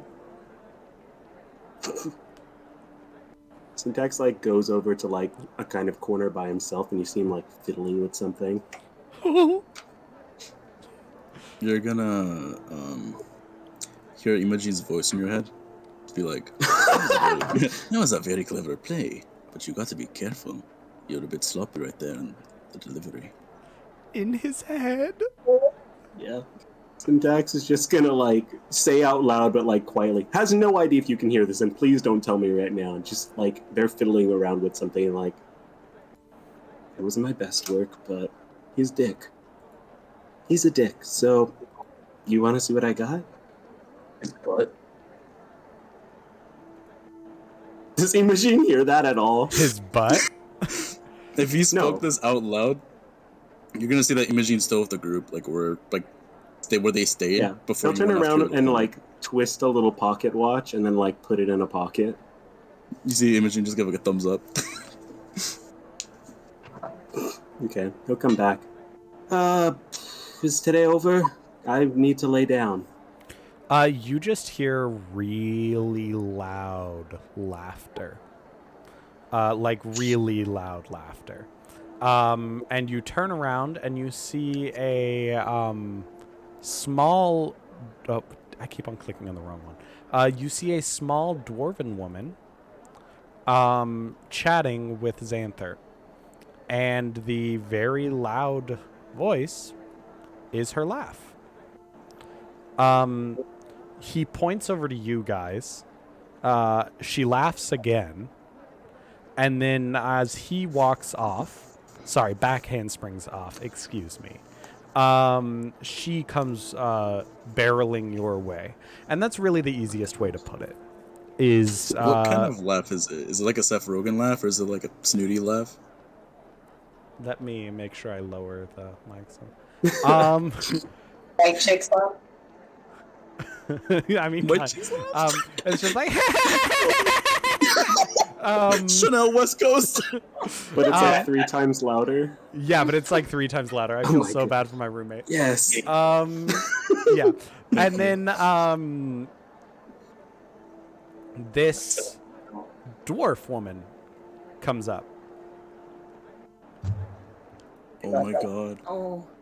Oh my. Hey, so how's it going over there? I heard that you guys are quite good friends of Xanther already, but I suppose everyone is. Everyone's friends with Xanther, no? Yeah, so the name's Greta Groen. Are you going inside you're going back inside the book place, the biblioplex? Why don't we go on in? Come on! The name's Greta. What's your name? He said Sin Bro, but I'm pretty sure that's not your name, is it? No, that's pretty much it. Sin bro, syntax. like with the bro, Yep, syntax. no, it's Okay, syntax. that makes sense. It typically adds bro to the last name of everything, or I guess not last name, but first name, but then with the bro at the end. But he adds it to everyone. Doesn't matter if they're a bro or a gal or a they or whatever. They're always a bro to him. So you're So- Greta, bro? I'm Gret Bro. Gret? Yeah, my name's already pretty short, but he truncates it anyway. You know. It's kidding. So, do you want to go on inside, back into the biblioplex? What clubs are you looking at? He says that you guys all joined his acrobatics club. I keep on trying to get him into my weightlifting club, but he's just like, no, I like to flip instead. He thinks those muscles happen naturally. They do for him, and it's infuriating. But I work on mine. So, Yours are good. aren't they? I mean, they really are. Like, I mean, yes, I get it. I got the dwarf in me because I'm. Well, I mean, not just in me. I'm full dwarf, but like we build muscle pretty well. But still, whatever. I kind of ramble sometimes. You know. It's just, so, yeah. Oh, you got some big eyes there, my friend. Well, he said your name was K-Bro. K-Bro. Mm-hmm. You gonna blink one of these days, or are you like one of those races that has like the clear eyelids? I don't know. No. I was just adjusting frequency. K-Bro is perfect. You don't want me to know your real name? Because I'm pretty sure it's not K-Bro. K Arthana. Kaerthana? Oh, I like it. It's a pretty name. Is that Elvish? Sure. It sounds like it. I don't know. It's just if anything sounds elegant, it's probably Elvish. But, you know. We're going inside, yeah? I think we're looking for jobs now. Oh, you're looking for jobs. What type of jobs you looking for? Probably one of the cafes. The cafe, Fire Jolt. Fire Jolt's probably the one you're looking for. Bow's End is a bit for older students who tend to drink a bit more than just coffee, if you know what I mean. So, job.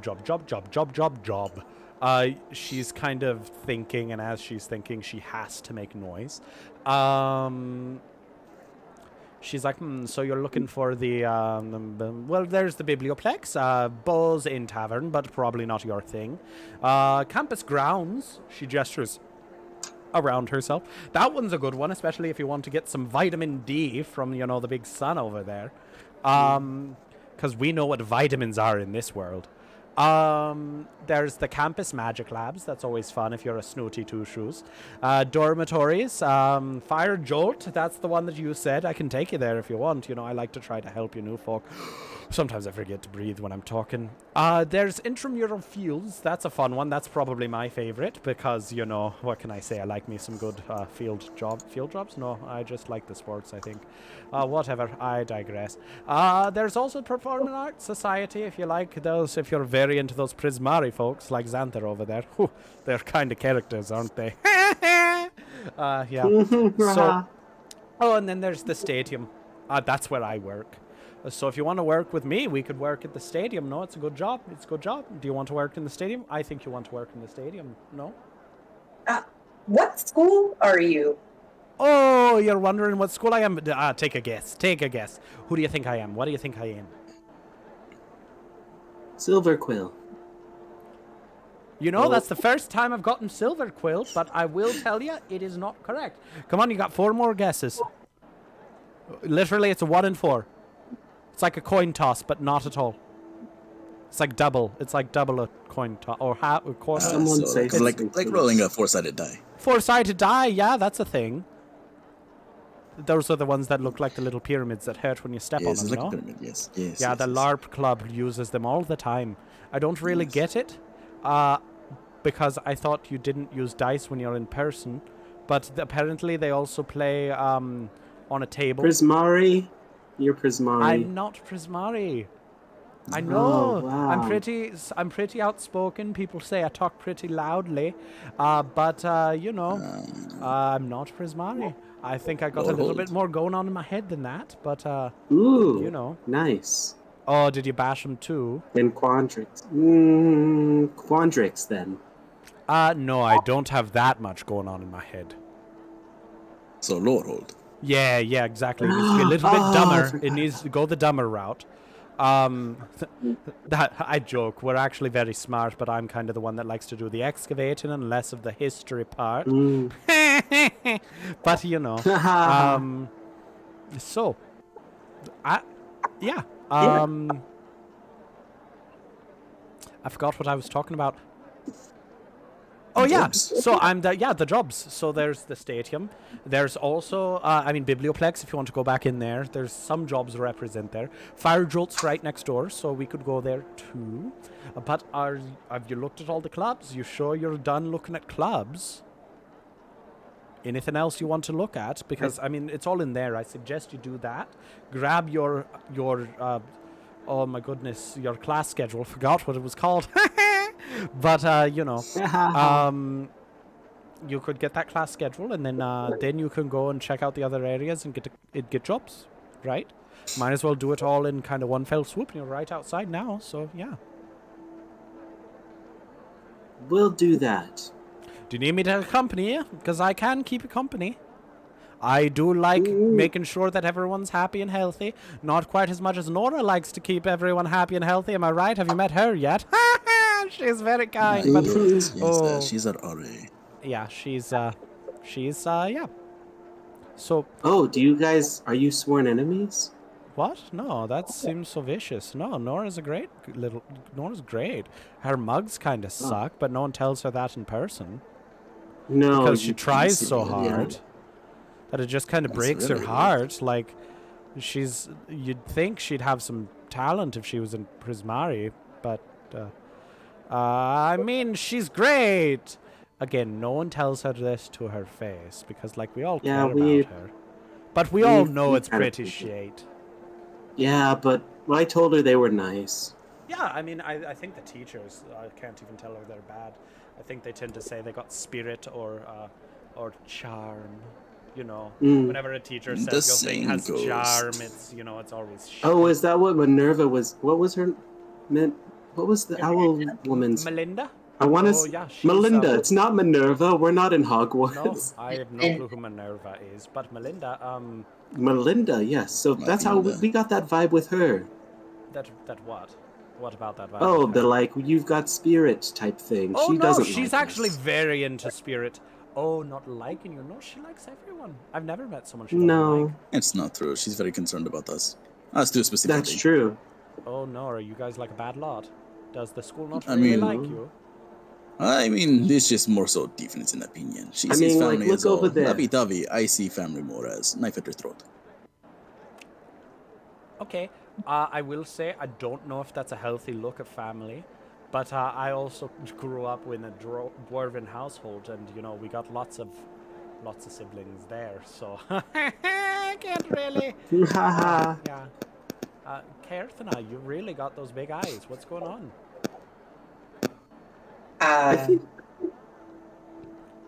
I think we should maybe go check in with Nora about our schedules. Yeah, she's right there. We'll make it over there. Bye, Greta. As you guys are leaving Kerthana, you feel just like a vice-like grip on your wrist. Do you got a problem with me, Kerthana?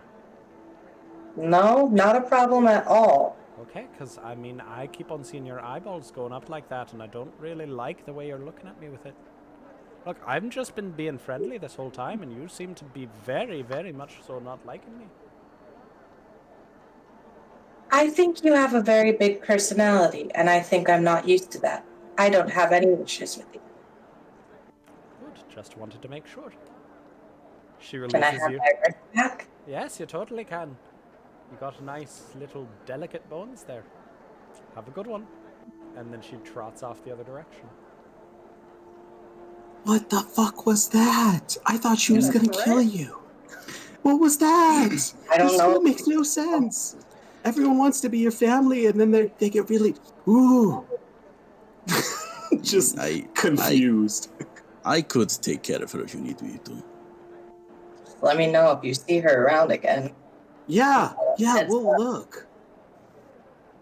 I don't like her very much. We'll hear her laugh at least. I mean, yes, you'll hear her from a going mile off away. into the distance. It's almost as like she We're has safe. thaumaturgy on her own laugh. It's horrendous. It's like vicious. It's just horrible. Let's go find Nora. I'm glad you're okay. Yeah, let's go find Nora. Me too. My wrist is sore. Yeah, that didn't look. You're like the most intense person out of everyone we met almost. Remember, she thinks the Prismari people are crazy. As you guys venture back into the library, you guys get that same kind of hubbub of the booths. You see more people doing the scavenger hunt. You look into the student store and you just see the poor Minotaur just like panicking as like there's a big group of people there waiting in line to reshelve things. And then you see him just numerous times over telling them that they're out of prizes. And then them getting all mad, and he's just like all defensive behind the counter. You see the like Witherbloom students. You see the shrubs, like one of the shrubs off in the corner, and the planetary is like really getting into a scratch. It's getting like a dog behind the ear, you know. The animated shrubs, not just some random shrub. You see someone else try to touch a, pet a tree. So okay, so now you don't feel alone anymore. And like every so often you just hear really loud applause echoing from the back of the place because someone did the performance on the stage. But then you hear something else. Something that sounds more panicked. That trunk! A young elf screams, pointing toward the stacks as she runs by. The stacks and piles of LARP things. That trunk has teeth! I mean, it does. It's not real. Yeah. But then you see the trunk bite at her. And then you see all of the trunks start gnashing and chewing and ripping, and the table that it was sitting on bursts to life as tentacles and weird eyes and very clearly mimic physiology is seen. I need everyone to roll initiative. Hell yeah. I couldn't find the tab where I had the music. Otherwise, we would have changed the music to be dramatic. Here it is. Here it is. Oh, hold on. No, that's. Is this where it is? No, it is not. Maybe I didn't have as dramatic. Oh shit. Here's an explosion. Kaboom. As Kaboom. the stuff goes crazy. Let me. Here. Haha.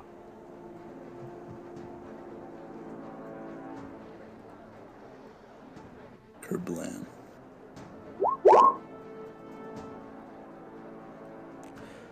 Nice. Now let me track your initiative. Do you want to take a quick break? Yes, that is what I meant to say. We are going to take a brief 15-minute break. We will be back at 10:03, but we will be back. And in the meantime, you guys can listen to this thrilling music. Actually, no, we're going to switch the music to hurdy-gurdy while we are on break. To my players, keep in mind that you will also be able to be heard as long as I'm playing music. So, Okay, I can so stop the music, but I just like that it's hurdy-gurdy. That's really it. We will be right back.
Hey, welcome back.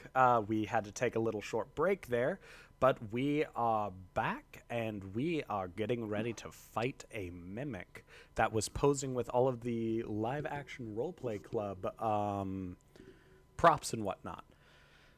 It's not just this mimic that bursts to life, as every single one of their props bursts to life.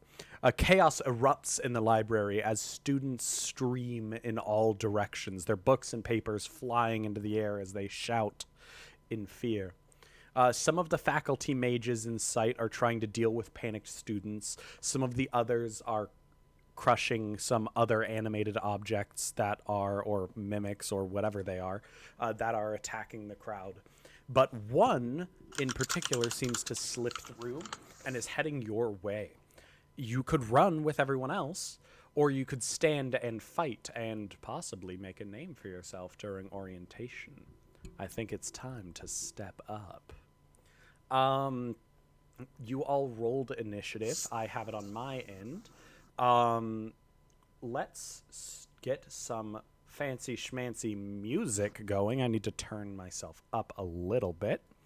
And now I'm too loud now. Okay, there we go. Ha ha ha. I'm not doing the horrible, horrible laugh anymore. So, because it's also past 10 o'clock and I don't want to upset my neighbors. There it is. I have too many tabs. Sorry. Actiony music. First up in our initiative is none other than Syntax the Tiefling. What do you do? So, chaos is erupting. It's mimic moving towards us. Understand? Correct. Sorry. On our image, we have all of our characters in their name in a circle. So this one is Syntax, Evelina, Kaerthana, Rai, and Imagine. And then here is our mimic. There are other people around as well, but in the chaos, it seems as though you guys are the only ones standing your ground against this in particular. This mimic in particular. Great. Syntax is just gonna see that, and fight or flight response goes off, and they kind of look at that dumb little stuffed animal they've been holding this whole time and go, "Sorry, buddy," and then they pull out some Tinker's tools and begin to quickly throw a bunch of cogs and things on their arm, and they create this quick little catapult thing, put the little stuffed animal on it, and just holds hand out and launches it forward. I'm casting catapult at first level. It needs to make a dexterity saving throw. A dexterity saving throw. Yes. Let me see if it'll roll. I think I have Beyond 20 plugged in. It didn't roll it for you guys. I'm sorry. But it is a 6. Okay, 6 fails. It takes 13 points of bludgeoning damage. 13 points of damage. Yep. It takes it. As it kind of turns and looks at you, sloshing around in its weird amorphous form. This mimic, you see the chest, kind of what did make it chest-like, is quickly going away. Let me share a picture of what this guy looks like, so that you guys can see it in a little bit more clarity. This is a mimic. Yeah. And that's no bigger for the people watching the stream. I'm sorry. It's the same size as the little token. But you'll notice it has a ton of teeth, a long, sticky, proboscis-like tongue, and just a few, and when I say few, I mean a good dozen, too many eyeballs. Okay. Let's continue. It So takes does the 13 damage as the catapult ball slams, or not ball, your stuffed animal, which has been magically imbued to be more damaging through this weird contraption you built. As it slams into this Mimic, it almost sort of absorbs this item as it takes the hit. You can see that it hurt it, but it also doesn't seem to have really phased it much more than it has angered it. Syntax is just going to look at the rest of you and go, okay, now go! And then you're just going to go 15 feet back. I love it. And that's it. They'll just be like freaking paying attention to all the chaos going around and just tinkering with more stuff for their next turn. That's it. I end my turn. Next, the Mimic itself turns its bloodthirsty gaze on Syntax, the first person and only person to have attacked it since it animated and came to life, which I guess means the same thing as animated. It decides to lash out at Syntax with its long pseudopod grabber. Oh, It shoot. closes in. Does it pass everyone even though I moved back? Oh, did you move your token? Oh, I didn't know if I could move it. I You said I should- moved back 15 feet. Oh, I'm so sorry. Yeah, you should be able to move your token just fine. Let me see. Can you move it? I If not, cannot. then I messed up and I will move it for this fight. Sorry about that. You guys are all supposed to be able to have access to all the tokens. So 5, 10, Cool. 15. Did everyone hear me say I moved back 15, or did I Yeah, I screw heard up you. and not actually? Yeah. Okay, No, cool. no worries. That's on me. Don't worry about it. So it's going to come Thanks. up between you guys, and it's going to try to go after Syntax. So it started here, right? It was there, not here. I think it was here. It was Well, right here. This I one? think it was, yeah, 1 to, yeah. Awesome. So that's 5, 10, 15, 20. That's 20 movement to get to Syntax. This thing currently has a speed of only 15, so it can't get to Syntax. So instead, it's going to stop where it is there, and it's going to lash out at between Evelina and Kay. Evelina definitely looks a lot more edible, because Evelina is the perfect size to fit in its mouth. So, Mimic, who is not particularly smart, is going to go for the easier prey. It lashes out with its pseudopod. However, you see these attacks seem to be kind of sluggish and a little more delayed than what you might expect from a traditional Mimic. It attacks, but it seems to have disadvantage on this attack. So let's see if it'll hit. First roll is a 22 to hit. Its second roll is an 11 to hit. What is your armor class? 12. 12. Yeah. Nice. So it just barely misses you as one of its pseudopods reaches out and slams into the table next to you, as the adhesiveness attaches itself to the table and yanks back, ripping the table away from its space. No, you know for a fact that had that been you, it probably wouldn't have felt very good. Sorry, very helpful, right? It then, I believe that is all it can do. That is, there's wreckage strewn all around it on the ground as it sort of flails in almost a haphazard way, still trying to gnash and get to Evelina. Its hatred of Syntax long forgotten. Kaerthana, it is your turn. Okay. Kay kind of realizes that it's trying to get Evie, who is the smallest of our group, so she's going to bring out her green flame blade Ooh. here. That is, so with Green Flame Blade, I believe you make a melee weapon attack, Yeah. and then that is additional damage it deals, correct? Yeah. And then it can jump to a nearby enemy. But we only have one enemy right now. So let's see. And I could be remembering that spell incorrectly, but that's off the top of my head. No, you're right. Awesome. Let's see what happens. Roll a melee attack with me with your sword.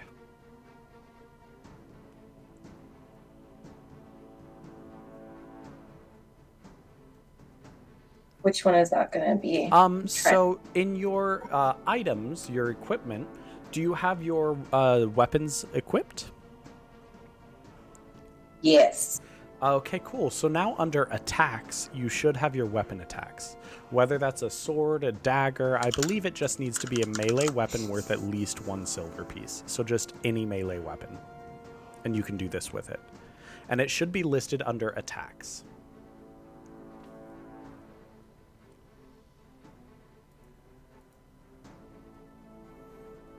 Or actions, sorry. Oh, okay. Actions and then attacks under actions, I believe. It should be right at the top. There it is. Yeah. Cool, so click that to roll it and let's see what happens.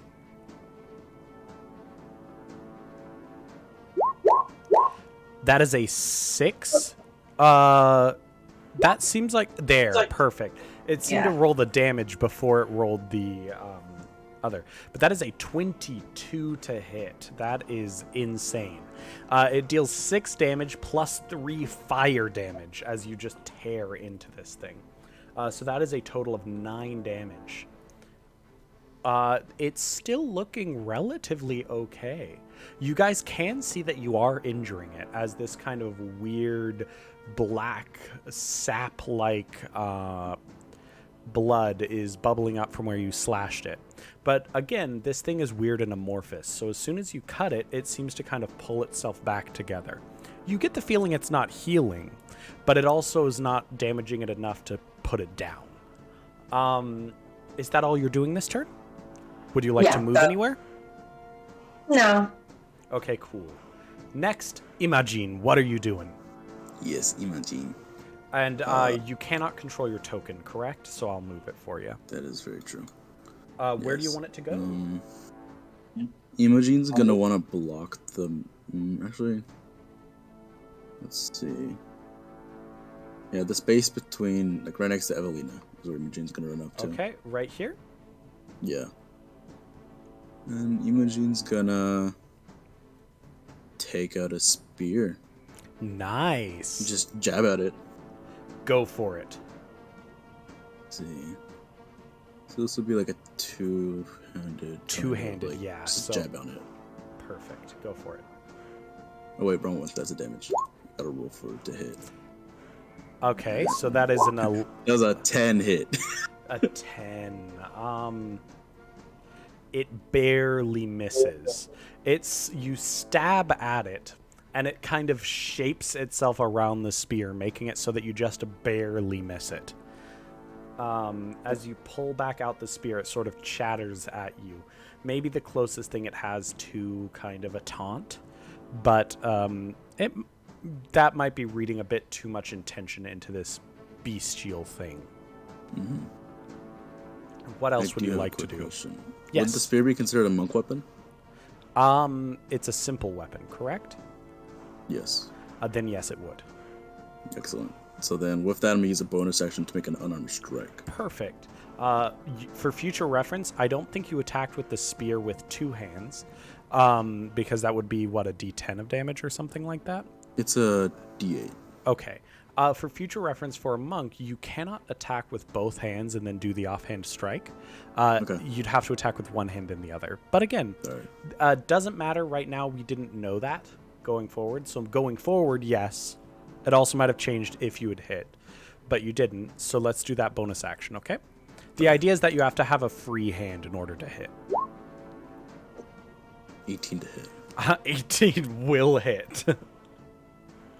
God, imagine if it didn't. Happy first level. Okay. And then a 6. 6.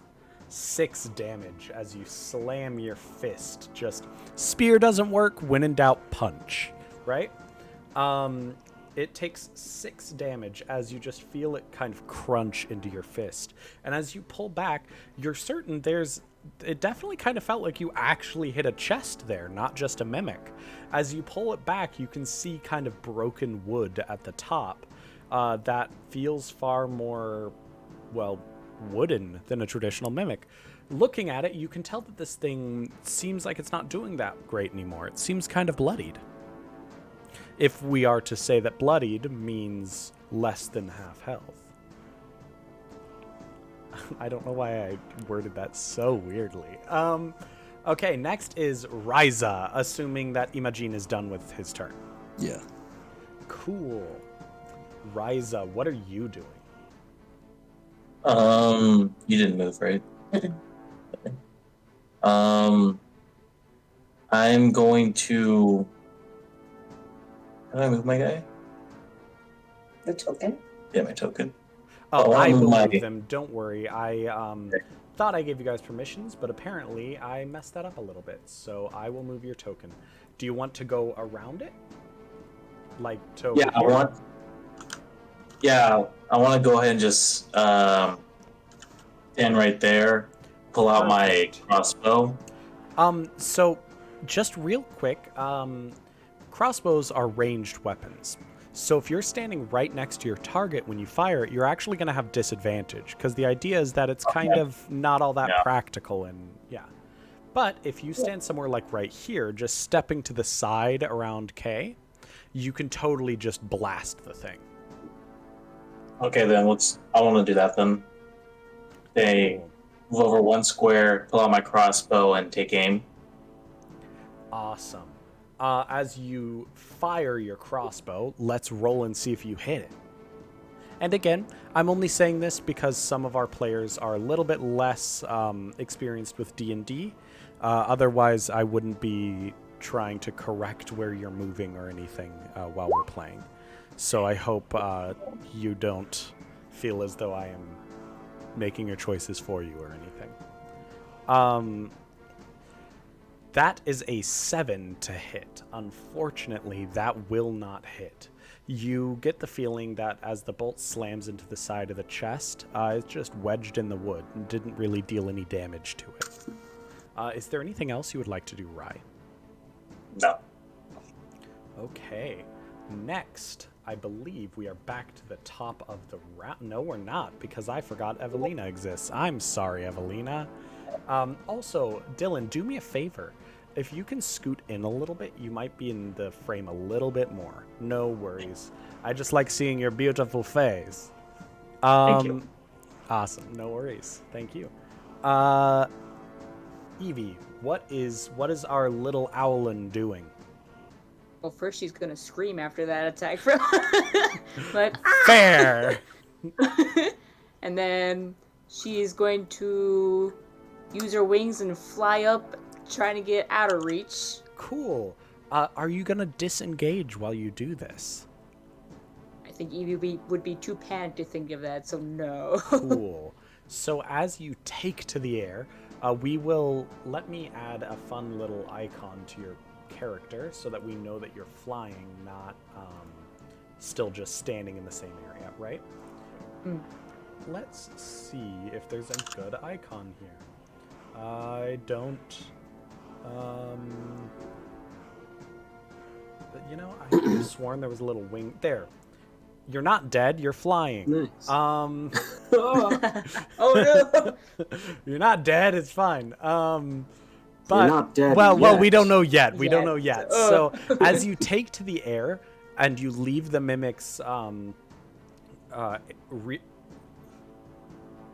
you leave the mimic's immediate space, it provokes an opportunity attack. So the mimic is going to try to hit you. Again, its attacks seem kind of clumsy. So it's going to roll with disadvantage with its pseudopod. First is the first attack, which thank God it's disadvantage because it's one short of a crit for a 24. Or a 2.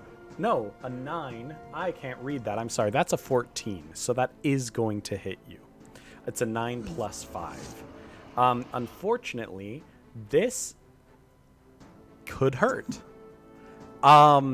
First levels. So let's roll the damage. I'm going to roll the damage for this in our Discord so that you guys can see it.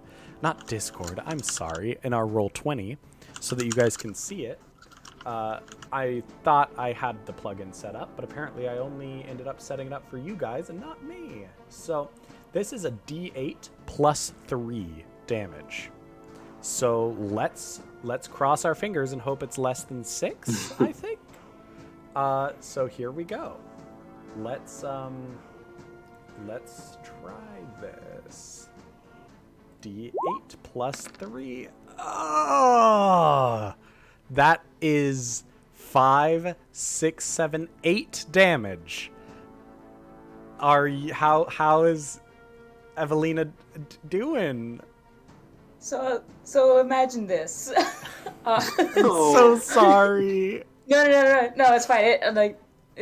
You'll live, I promise. Probably.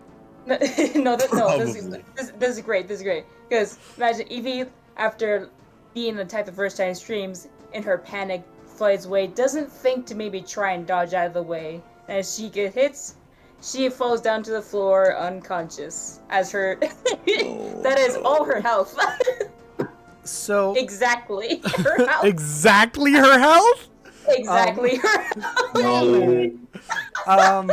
That sucks. That means literally just a 4. You had a 50-50 chance of coming out of that alive. Oh, God. It's this is the saddest part, because this is her turn right now. So yeah, it's literally you know what happens at the end of you your do turn. it that save. Okay, or actually, but wait, I could do something. Wait, could I do a reaction? Unfortunately, it is their reaction to your movement. Okay. So I don't believe you can do a reaction to their reaction because it's kind of like the same trigger. Do you know what I mean? I don't believe so, anyways. Okay. What is less than fortunate about this situation, apart from all of it, is I'm sorry.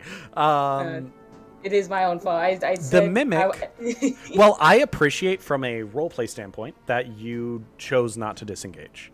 That you thought your character wouldn't do that right here. I like it. It's great. It's a great choice. Don't worry too much. This is the first fight. It's already bloodied. Theoretically, unless your party is really bad in the next round, you should live. You should be fine. It's fine. What is less than fortunate, though, is that the mimic it's sticky. As the pseudopod Trent did not like how I described that. As the pseudopod slaps into you, it adheres to you. You are grappled and slowly being pulled toward the gnashing mouth of this mimic. No. Oh. Okay. It took its reaction, so it can't bite you. But if it was its turn, it would be biting you right now. So yeah, guys, you get to see these weird gooey, like, think Venom, like Spider-Man Venom, like weird gooey pseudopod grabbing hold of this small owlin and just dragging her toward the gnashing mouth. It's really gross. And then it is top of the round. Syntax. Oh no, it's not top of the round. I'm a liar.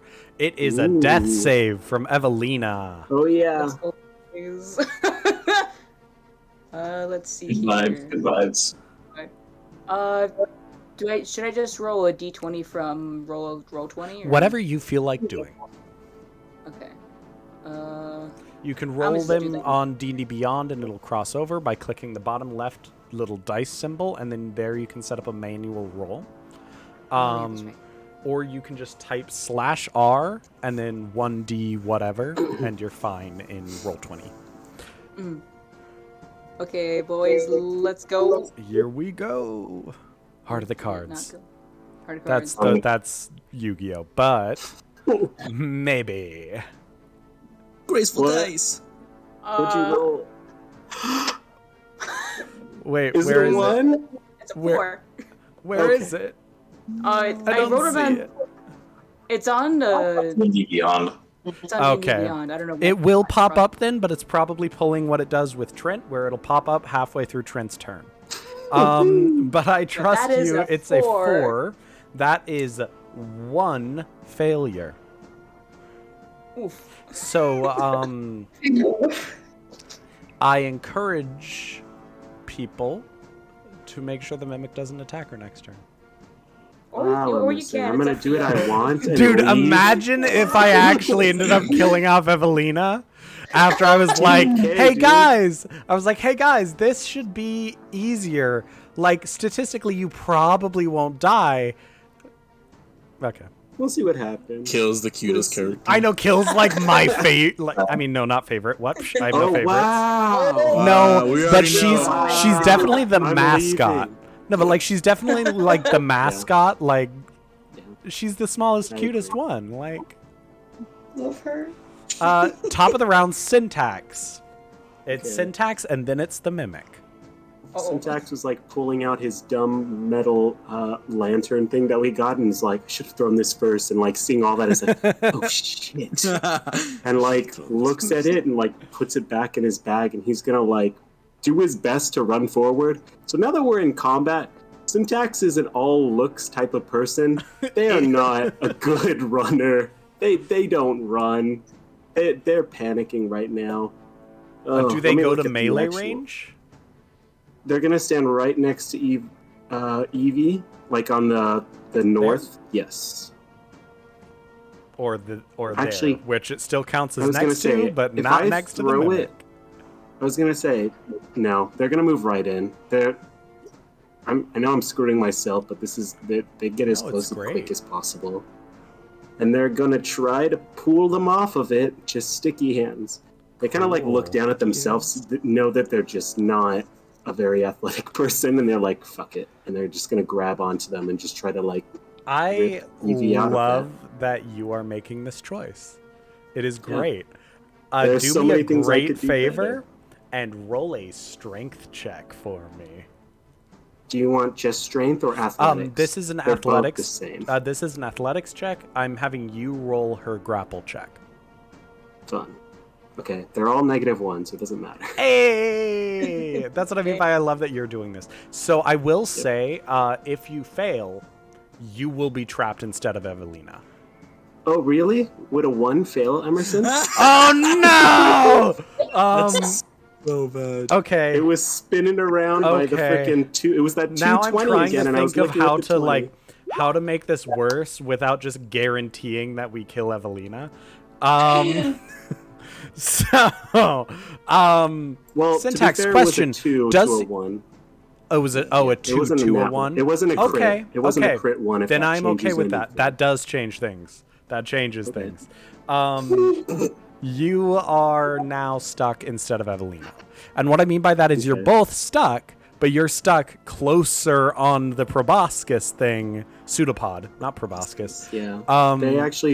They'd be fine with that. Yeah, so you're stuck closer on it. So in other words, it's gonna bite you before it can bite Evie. So it has to get through you to get to Evie. So you That's fine. unintentionally body blocked. So like, good job, Yeah. Syntax, but bad That because was kind of the plan. you're Yeah. gonna probably take some. They're just gonna look over at Imogen and just look like, well, thanks for being my friend. And I'll end my turn. Somewhere in the distance, you just see Quintelius. I'm kidding. No. Fuck that guy. Quintelius isn't here. Okay, Syntax. It is You the got Mimic's this. My turn. Yeah, it's Uh, the Mimic. The Mimic.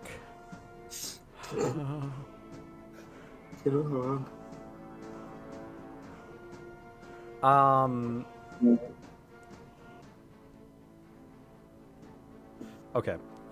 The Mimic rolls to hit. Because you are attached to it, this bite has advantage. But because this Mimic seems to be weird and sort of delayed and slow and just strange, it has disadvantage. So that balances out to just a flat roll. This is against Syntax. So let's hope it misses. Melee bite. I'm going to roll it on our roll 20 because I think it's more exciting. It has a +5 to hit. So let's see how this goes. Oh, thank God. It teetered on that 17 a little bit longer than I wanted it to. So that is an 8 to hit. That doesn't hit, correct? Miss. It's just like metal arm blocking teeth. Yeah, I do like to imagine it literally is just has your metal arm stuck in its mouth. So it's a horrifying experience. So it's very much so that kind of like a shark is trying to bite you and you somehow wedged its mouth open. So you're just like, ah! Yeah, they're screaming for sure. Yay, students. Yay. Next, we have Kay. What is Kay doing? Everything went to shit. It was going so well, and then everything went to shit. Yeah. I will remind everyone, just for reference, maybe you'll use it, maybe you won't, but everyone does have healing potions. Just a reminder, you may decide that this fight is not worth it, but everyone does have a healing potion. Continue, Just Kay. good reminder. Kay is freaking out a little bit in trying to get the mimic's attention off of Syntax and Evie, who are now both grappled on the other side. She's going to take her dagger out and try to get the attention by stabbing the mimic. I love it. This became so much more of a clusterfuck than I ever thought it would be. And it's amazing. Yeah, it's like a clusterfuck ride or die, and I'm here for it. Session 1. Or Combat 1. This was supposed to be Session 1. 24, you crit. Oh, yeah. So roll your damage and then double it. So that is 3. Roll your damage twice. Apologies. Or it will be easier if we just... Never mind. We will do it this way because this is a better one. So you rolled a 6 and a 3. So 6, 7, 8, 9. 9 damage. Are you doing your cantrip with it? Green Flame Blade? Yes. And that adds an additional 3. But it's a crit. So it adds 6.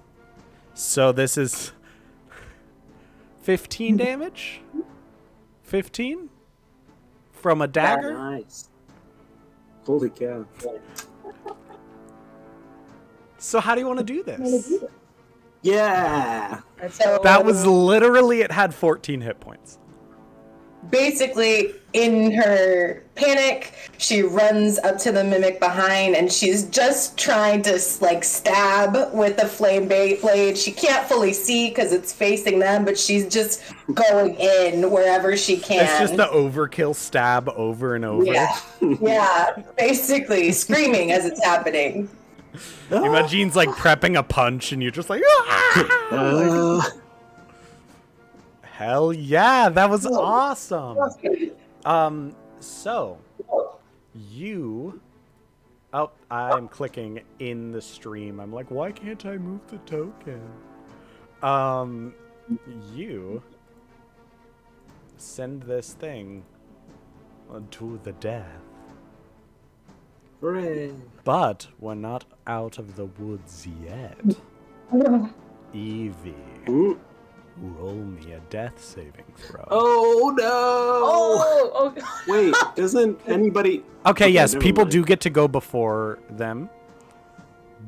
Do you want to do anything? Or, oh yeah, sorry, yeah, why I jumped conclusions. I just got really, really excited to say roll a death saving throw. Objectively, I just got really excited.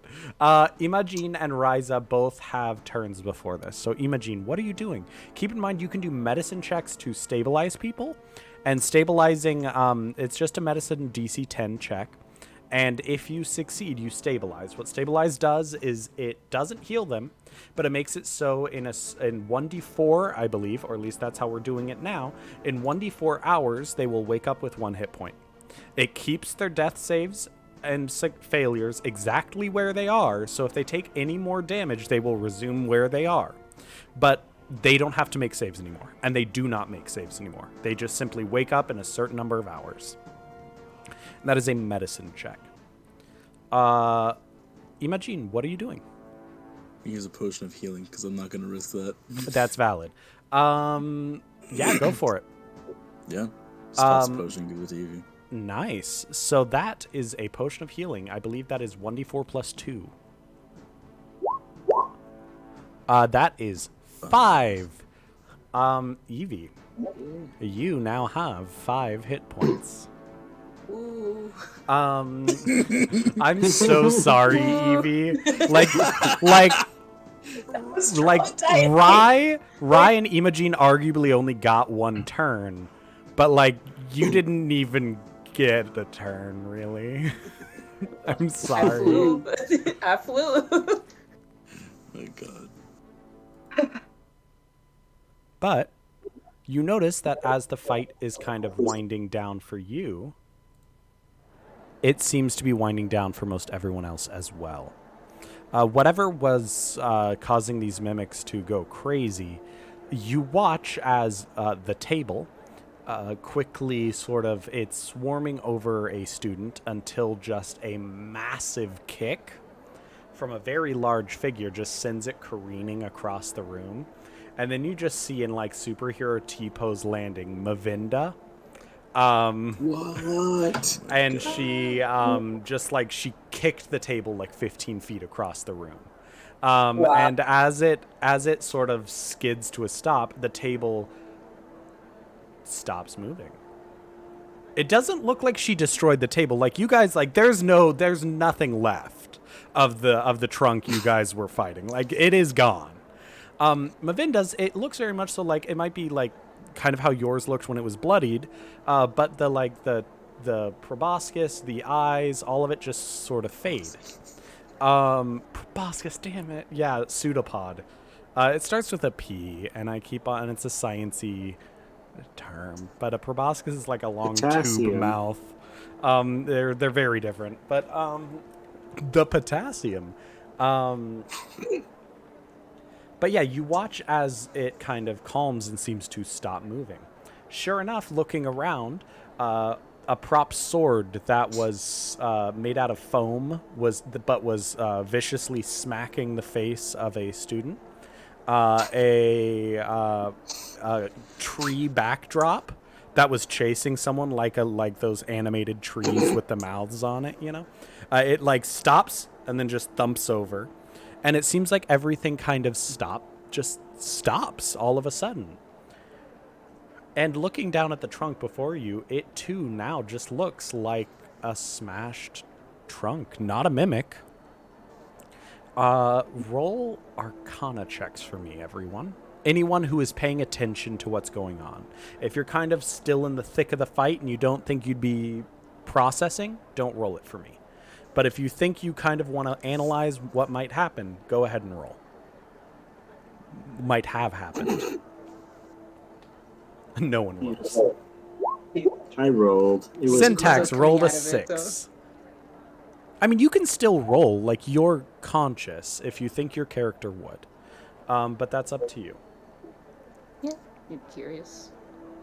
Yeah, also curious. Evelina Weird. rolled a dirty 20. Did anyone else roll?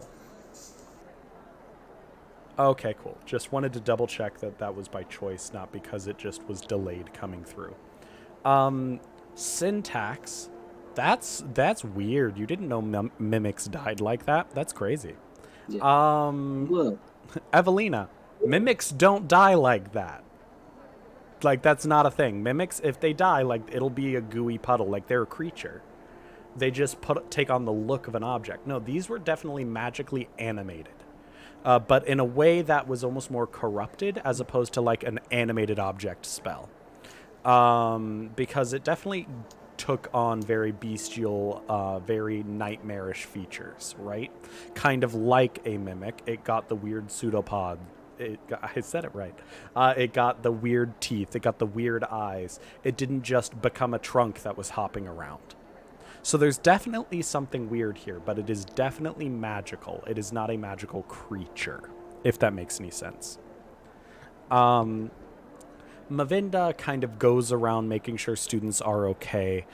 You see her pull out one of the haversacks, like you guys have, and inside appears to just be... the haversack is painted bright red with like a white cross on it. And inside just seems to be a ton of potions of healing. So it's very much so like the emergency break glass here is the first aid kit, but it's all just potions because magic. And so she's like going around passing them out to students. And then she eventually makes her way over to your group. And her feathers are ruffled in a way that is very much so like she, like unkempt because she fought stuff. You're pretty sure the table was not the only thing she fought. Like she kind of took out probably most of what was in here. You do also notice in a far corner, Zaphai, the conductor, also seems to have just like obliterated everything around him. But it's very much so like around him, like there's just a black ring of soot on the ground around him, and then just like charred wood. So it doesn't look necessarily intentional, but it definitely looks effective. But yeah, so Mavinda closes up to you guys. Let me pull up Mavinda again. So I clicked the wrong thing. Let me pull up Mavinda again so that you guys can see what our wonderful guidance counselor looks like. As I fail to find her. I will find her eventually. There she is, Mavinda. My goodness. Are you all quite all right? I saw you fight that drunk and... Well, that's quite impressive, especially for first years. I didn't see any other students really take the initiative. It's quite dangerous, but I do have to say I am impressed.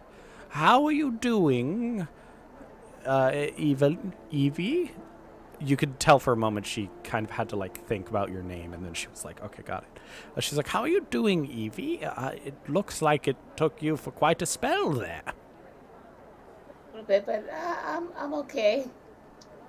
Well, that's wonderful news. I didn't want you to be injured for prolonged time. Now, What was that, Mavinda? You know, I would say that is quite a bizarre occurrence. I can't remember any of these old costume trunks ever bearing a hint of magic, let alone that manner of transmutation. I will be having a word with the equipment managers over at the Rose stage. You have my assurities about it. Now, they're supposed to keep this sort of thing from happening. After all, it's their equipment. I assure you. Has this happened before? No, Ever? I assure you this has never happened, but unfortunately, incidents like this are not particularly unheard of. Simply Like the because... teleportation thing? Okay, that never happened. But... we live... Well, there's Detention Bog, there's the ruins that Lawhood Campus is built into. Just every once in a while, some magical creature may find its way onto campus and, as beasts tend to do, get overwhelmed by everyone around, and it can be a little dangerous. But it's still very rare, not unheard of, but rare. And, well, you I had just- it handled. Mavinda, you're a badass. Yes, you compliment me. I'm merely just your guidance counselor. I'm here as a student advocate, and that is How many why I am people have here. you killed? I am here as That your many? advocate. No, It's quite impressive. An unspeakable number, it seems. no, not. I just. You can tell she's definitely I flustered. feel safer now with you. Hold on, I'm rolling something. Oh shoot! She I'm not the main really villain. no, you see that she really like part of her is a little proud, but it's like the same part of her that likes gambling, where it's like she just doesn't yeah. like to acknowledge that. Like the Mrs. Puff, like how she's actually a criminal kind of vibes, where it's yeah. That's why I'm asking. yeah. So like as there's like this glint in her eye of like, oh, I have so many stories. And also this, like, but you're children and I can't tell you. However, for her impulse control, she rolled a 5. So, Come she's on. she's What's gonna the look at craziest you thing all. you've ever killed? She's gonna, like, ruffle her feathers a little bit, and she's like, well, so there are the Auric. They're the anti-Strixhaven terrorist organization. The ones who think that Whoa. we shouldn't be controlling all of the magical knowledge in this country, in this nation, not even nation, sorry, continent. As you know, we regulate it because we know magic is dangerous. So as long as it's in the right hands and the right people are learning, you know, necromancy is okay in Witherbloom because we know where to draw the line, you know, those kinds of things. The Auric just want freedom of magic. You've probably heard of them. They like to stir things up every once in a while. Silly little... I've killed a lot of them. A lot of them. Oh. That's very noble. Well, every once in a... Okay, so there was no teleportation incident, but the reason why we do that is because there was an incident a few years back, and when I say a few years back, I mean maybe before you guys were born. I don't quite know your ages, but like a few, you know, I'm an adult. It's been a while for me, but like a few years... Okay, I'm rambling. Go on. There was an incident where the Auric managed to use the teleportation runes and get into the Biblioplex, into a restricted section where they were going to extract knowledge that they shouldn't have.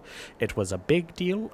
We kept it relatively down low, but I definitely was part of the faculty team that stopped them. And also, that is why we have restrictions on teleporters now. So again, no one died in the teleporter. Well, they just died outside of it when they got out. Yeah, I will say one person did die in the teleporter, but they were kind of falling into it with only half of their body. Oh, okay. So it's like... Yeah, so I mean, yeah, exactly. They happened to die in the teleporter. Exactly. See? Okay. So again, she rolls her eyes. She just, like, slumps over like she's disappointed in herself having said all of this. And then she rummages around in her pocket. And she just slides us like this silver-looking coin into your hands, like all of you guys. And you look down, and it's a fucking platinum piece. And she's like, "We didn't talk about any of this, okay? This is just nothing. I'm really embarrassed because, like, even what I'm doing right now is very like, no, this is kind of unethical. It's okay, Muffin. But you're my favorite teacher. I have a newfound respect. I would like to point out that I am still nervous about you two. And doing this, now I feel like you have dirt on me, and I have dirt on you. Because you see a little bit of us inside you. Like, a little bit of you in us. Is yeah, that really like the honesty. The problem is that I also see self-control in me, and I've yet to see that in you. So let's to be fair, let's impress. I have done nothing wrong. That is okay. So that is self-control. I've never done anything wrong ever. You just hear Imogen?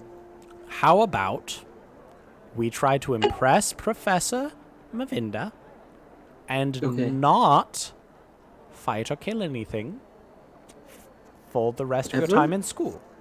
I don't think what about this? Okay, if it's something like this, yes, but I mean, like, hopefully you will never be involved in situations like this again, yes? No, right? This is we terrifying. will not go looking for trouble. Back. Okay, don't do that. This is the only place you can learn the skills to deal with things like that. Honestly, this just makes it feel like home for me. Again, we need to talk about this family thing. Look, I'm a guidance counselor, but I also have some training in counseling just outright. So if you do need to unpack that, you can talk to me, or Nora Ann Wu is a very, very, very good young lady. And she can help you as well.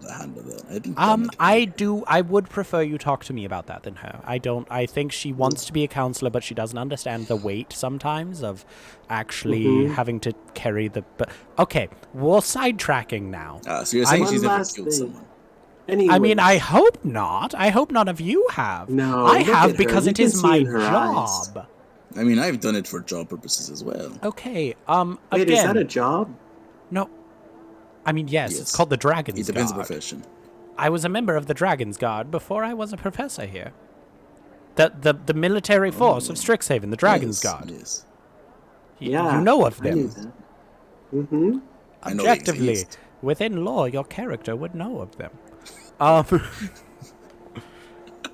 Look, Mavinda, we think you're a total badass, and okay, but I don't snitches need get to be a badass. I stitches, need so to be. Oh, snitches get stitches. We're fine. Imogen used a potion to save Evie's life, so I feel like we should yes, get yes, a yes, medal. yes. Here. She'll slide you another potion from her Nice. bag. Then she'll look at you all, and then she'll look around the room, see like who's I mean, injured, and then we she'll were slide you the all heroes. one more additional potion, and then she's like, "Okay, it's fine, but these things are expensive, so like I can't." We still we're do not- like audits to see where things go, so this is kind of okay. Yeah, I got hurt. I'm gonna drink mine now. Glug glug. Thanks. I needed that, Professor. Awesome. You're not a good liar, are you?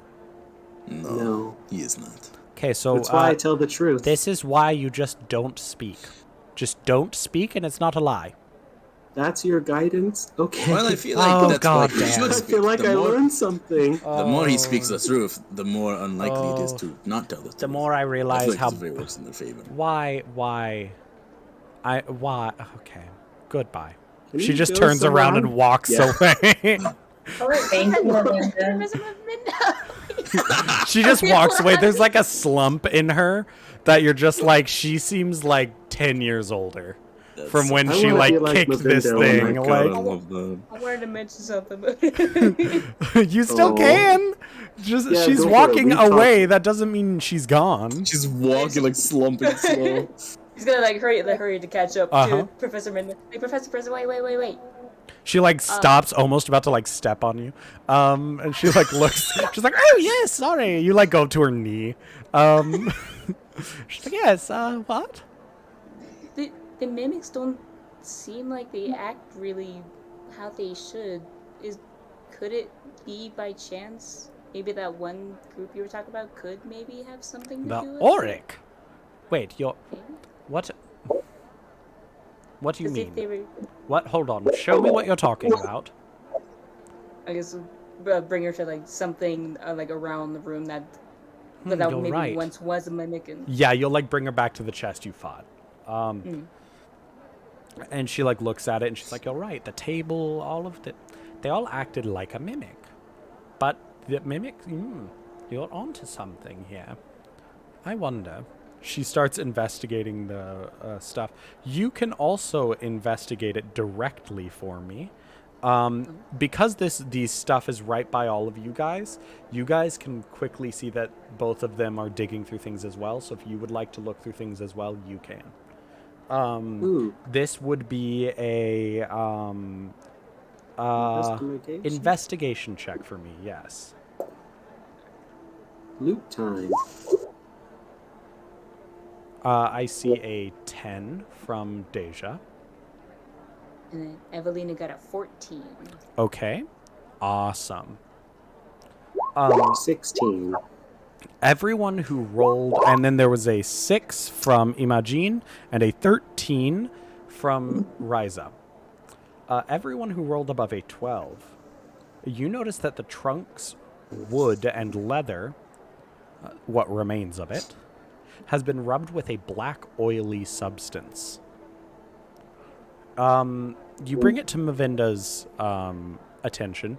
She seems to have just overlooked it. And she just kind of looks at you all and she's like, I mean, that's just a... Hold on a moment.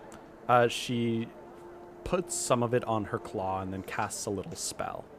Kind of swirling white light around it. And then looks back at you all. Unfortunately, while it may look suspicious, there's nothing magical about this. My guess... As she says that, Imogen's gonna try and taste it. She's just gonna, like, do that, like, awkward squint.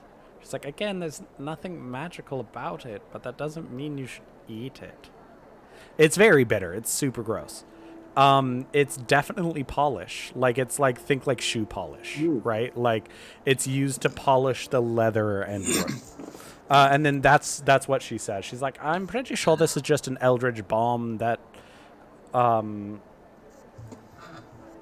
we just use to take care of things, preserve things. Is Yes, it it's correct, inky? right? The taste is Looks much- over that- at some. It tastes like a polish used on shoes or leather, just to Yeah. keep the pristineness of it. Exactly. To eat it. I mean, Was again, it- yeah. that's not the best in deduction. Just, it's not healthy. Hey, this is useful to know, Mavinda, because isn't one of these schools all about inklings? And Okay. Syntax will point at like one of the little like plushies that you guys had. Yeah, okay, this is Mm. not a Silver... I'm a member of Silver Quill. This is Oh. not... we are not Well, I don't this. know. Well, maybe not you, but maybe somebody who's got like a vendetta against you. Ambrose is a great dean. He may be the dean of Shadow, but that does not mean he is a bad person. I don't know. It could be a student.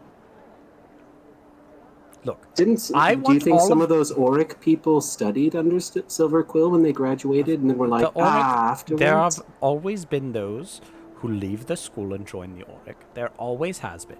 We try to prevent it, and we do a pretty good job. But What if they unfortunately, joined the Auric before attending the radicalization... school?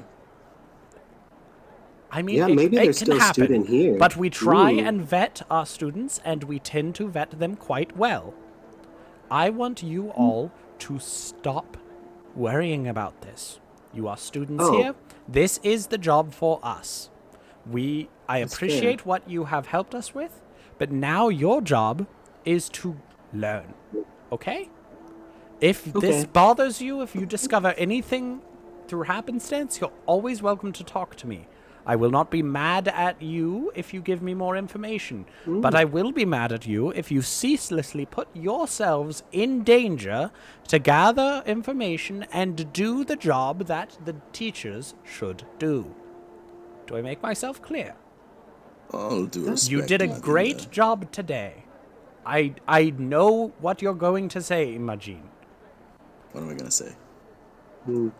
She like fluffs up a little bit. Okay, I don't know what you were going to say. Exactly.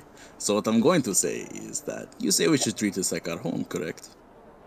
Oh no, I'm telling you, your home is not a healthy place.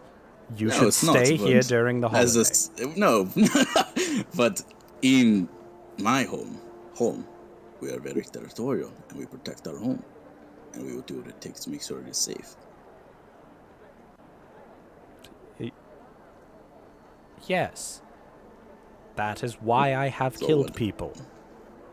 Yes, of course. That's why many. But that is why the teachers and the Dragon's Guard kill people. Okay, Machine, we took the bribe, and they made a very reasonable request, so you're right. Okay, I also don't like you calling it a bribe. I was going to give you silver regardless because you did a very good job today. You helped defend students, you protected each other, and you helped each other when you were down, quite literally. It's exactly what we try to foster here at Strixhaven. Even if you all join different schools, the whole point of Strixhaven is that magic is something that brings us together. It's also something that's dangerous and needs regulation. That's why we are here. The Auric see the magic as a means to bring together, but they also just see it as a source of power. They will pursue anything because they can. And that is exactly what led to the catastrophe at the end of the Mythic Age. That is exactly why we exist. We are here to stop such a catastrophe from ever happening again. But only the faculty, only the Dragon's Guard have made that express agreement. As of now, you are just students. It is not your duty to put your life on the line for that belief. It is my duty. Does that make sense? Yes. Yes. Good. Now, I collected your class schedules from Nora, and I would like you all to go straight to your dorm. because I want you to stay safe. Just in case there's anything else like this today, all of the rest of the orientation fun is going to be cancelled for the evening. We're going to do a thorough investigation. There are more activities this weekend before classes start. I hope to see some of you as my students, and if not, I hope I can help guide you in the proper direction. And if you end up becoming a member of the Dragon Guard or a professor, that will be amazing. But ultimately, it's up to you to walk your own path. Even if that path eventually leads to us being enemies, and you joining the Auric, it's your path. Okay, that sounded bad. I didn't want you to join the Auric, okay? It was kind of a symbolic, you get to do what you want, but like, I will actively work against you if you try to join the Auric. It was a very respectable thing for you to say. Thank you, I tried. Probably more than I'd like to admit. I think you like us. I like all of the students. Hmm. It's my job. If I didn't like you students, do you think I would be the advocate? You don't see Dean Ambrose out here, do you? Mm. She looks around very pointedly. He's a grumpy puss. And I say that, honestly, I guess we'll have to meet not them. even to be We'll have to mean, meet them. it's just a fact. Oh, you will. Well, He teaches Are the they debate teaching- course. The if any of Oh. you are, well, I know Imogene is taking it. Yes. Yes, Have fun. Imogene, he likes to teach low-level things so he scares people out of Silverquill. Don't let him do it to you, okay? I mean, I don't scare very easily. Yeah, that's, okay. Yeah, he's not... He is a great co-worker. But a horrible teacher, got it. No, not even that. He's a phenomenal teacher if you are very good with negative reinforcement. hmm. Well, what do you Which, define by I'm negative not reinforcement? great with. Schedules. I'm going to let you go now. I think there's a student who got a compound fracture, so I'm gonna go deal with that. Again, it's a think. It's more of a rumor. It always builds. Was it Quintilius? How did you know? Thanks The for reason the why I schedules. didn't, the reason why I haven't gone over there is because I'm pretty sure it's not true. Compound means through the skin, and he was just holding his arm, and it looked. I think we would fine. hear him if it was actually. Yes, I I'm sure mean, we'd hear. Compound crying, fractures are like, bad. Like Yeah, we'd hear screaming. I'm pretty sure he has like maybe a bone bruise.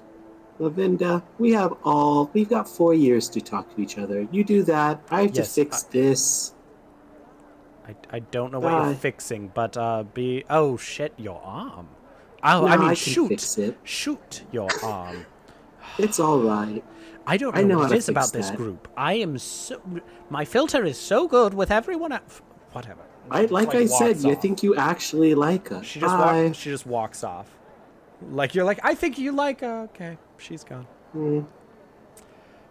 She just lets out a sigh as she's walking away, and you can see her kind of like fluff up and like kind of remake herself presentable. I also think my camera completely froze. Yes, Um, that's what I'm it is. But this is, oh god, that's such an ugly phrase. But this is You're a great fine. place for us to stop. We're a little bit past 11, and we are officially done with orientation. So we will pick up next session with our first days of classes. And then it's off to education. No. But yeah, so I hope you all join us again next Tuesday at 7:30 to 11 with a 15-minute break at some point. Assuming I remember and Trent doesn't have to remind me again. But either way, thanks for joining us, and eventually we are going to have a Discord set up so that people watching can join and we can chat, post memes mid-game, have lots of fun, and it's the Discord we host our game out of. So if Yeah. you are interested Memes in are hanging already out, tossed in there. yeah. if you're interested in hanging out or anything like that, eventually we will have our Discord link up. We're also going to set up a YouTube page with all of our past streams on it so that you guys can watch it and be involved and we can have fun. I better get on out of here because the longer I stare at my frozen face, the more uncomfortable I get. And I hope you all have a wonderful evening or morning, whatever time it is for you. I do not know. But see you next week at 7:30 Pacific time. See you next Tuesday. See you next Tuesday.